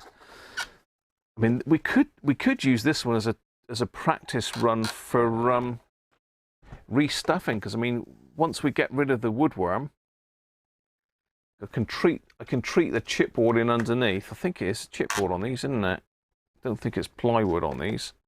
I can treat that, and then we could perhaps refoam this and just leave the holes as they are. And I could possibly put a patch in behind, couldn't I? I think we might just leave the woodworm hose in there, maybe. Recap and re-resistor to be done. Grin.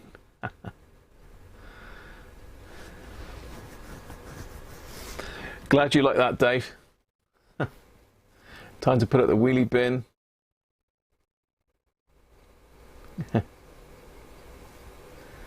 I think Sean did say he had a spare badge for it. You actually like the white tape, do you, ZX? Oh dear. Yeah, I worked it out. It cost me with the fees and the VAT. It cost me just over 10 quid. I think it was just under 11 quid. Actually, just under £11 that cost me. So I had to put some transistors in it and messed about, recapped it. So it's had a bit of work. We've zapped the transistors and blew some up as well. Oh, what's the fluke in the... Sorry. This is... I will quickly touch on this, Tony, because this is a recent purchase and it's virtually brand new. In fact, I would say it's brand new. It's a Fluke 199 scope meter, but there's a problem with it.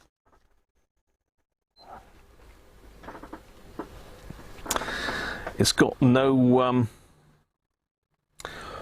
it's a bit dusty now. It's got no Aston said switch the inputs on and off a few times and it'll exercise the relay inside, and you'll get your trace back, but it's not working. I mean, I can get it back if I leave it on for a while and keep pushing the on and off. I mean, I can't hear the relay should be clicking in and out, but I can't hear that at the moment. So occasionally you can hear the relay click. But Simon's got one of these, and a couple other people have had the same issue, and apparently there's a couple of the little chips inside. I'm sure if Simon's watching, he'll be able to tell you. But that's an issue, Tony, with it. If you know of any ideas where I could get those chips, that'd be great. Because I'm sure between us we could fit them. But it's a shame because it actually is virtually brand new. I mean, it is brand new. You know, it's absolutely mint. It's got a carry case. It's a lovely bit of kit, but unfortunately, without it being a scope, it's just a really expensive multimeter, really, which is a shame.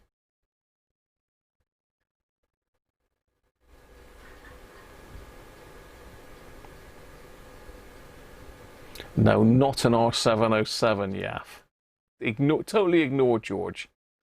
But yeah, Robert's Rambler or something like that would be good to do. Just don't do anything.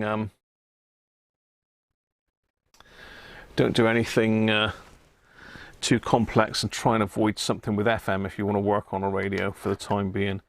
I've actually contacted Fluke, Tony, and I've got a message back from them saying because it's now like an obsolete, they won't do a repair on it. But they did offer me a replacement. They're happy to replace it at a 50% discount. And the 50% discounted scope, one of these scope meters, the newer version, 50% discounted was £2,000. So I know I don't want to spend £2,000 on it.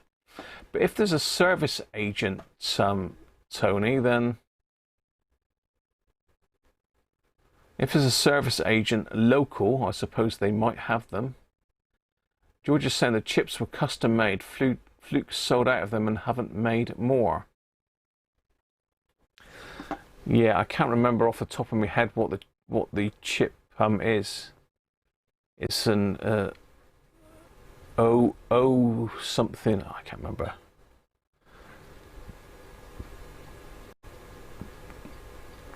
You have several 190s at work. Well, if you've got a scrap one that still works, Tony, you'll have to let me know, mate. This is a 199C, but it might use the same chip, I'm not sure, to put the display up. I'm trying to think what... I think Simon's got the 199C as well.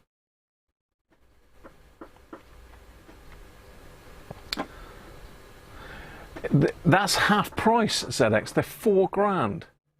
A new one is £4 grand. I'll quickly show you because I'm going to be in trouble else. I did promise I'd get down for about 5.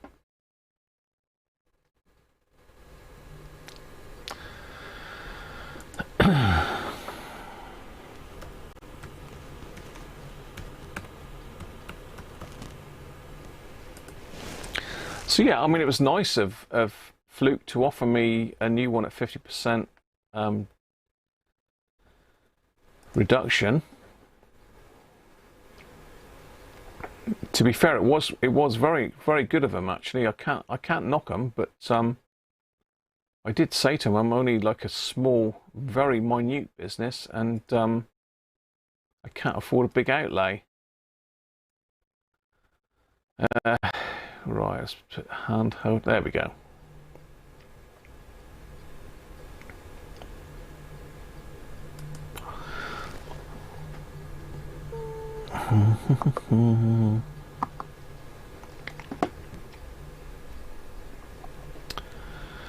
There you go, people.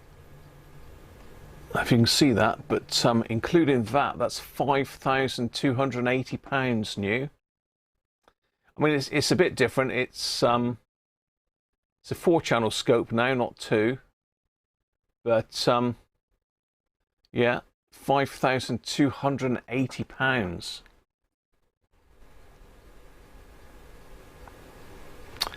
So what do you think? Should I buy 2? Christ, I haven't got that sort of money. I'd have to sell the car to buy that.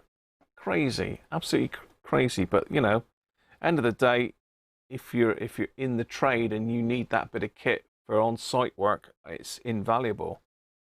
I mean, it's battery powered. It's got a battery. Really useful bit of kit. Let's get rid of my picture-in-picture. If you've got a donor, Tony, it would need 2. I'll send you an email on it, Tony. Anyway, I think I've got your email, so I'll pop you an email over and see if you can help out there. Because it could be there's one other chip that it could be, but being that both channels are gone, I'd need 2 chips. So 4,500 over there, Doug, is it? Yeah, the battery, every bit is expensive, but the battery does work in this one. As I say, it's virtually brand new, but apparently there's some issue where they're left for a long period of time without being used. That's what messes this chip up, apparently.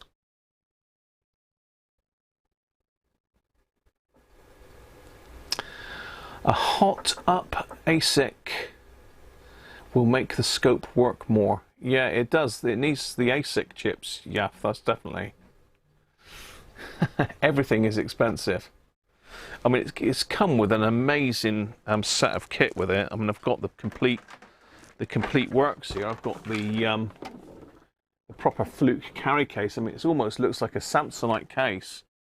I mean, I've got all of the attachments have come in that as well. But I bought it from an auction, and you know, you take your chances, unfortunately, and you know, I've got a dud, which is a real shame.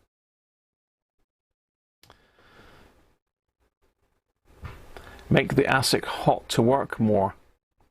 Oh yeah, I see what you mean, and yeah, because what you find is the longer it's switched on, if I leave this on now for an hour, I do get a sort of a trace on it, but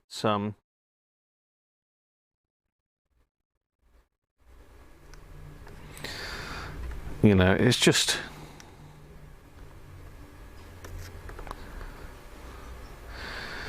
not going to work, unfortunately.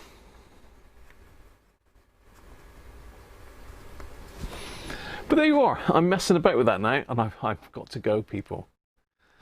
Hope you've enjoyed today, and oh,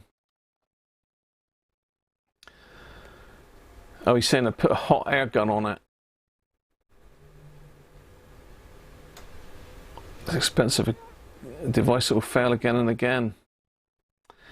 Yeah, see, there is talk of a reballing the chip before. There's a D ASIC and a S ASIC or something like that, and there's one that controls both channels that's potentially needs reballing. But it's not something I can do. I'll have to have a word with my friend Aston down in Plymouth there. See if he could do a bit of chip reballing. Anything's worth a try, to be honest, because it can't be repaired, I don't think, by anybody unless we can get the new chips for it. So thanks for joining us today, everybody. I hope you've enjoyed that. It's a bit of messing about trying to get that humming done, but we got there in the end. But wasn't easy. So I'll see you next on Sunday. So don't forget to subscribe, like, all the rest of it. Catch you all soon, people. Only been a couple hours, but very good. And I'll go down and get the pizza sorted now. So bye for now, people. Catch you soon.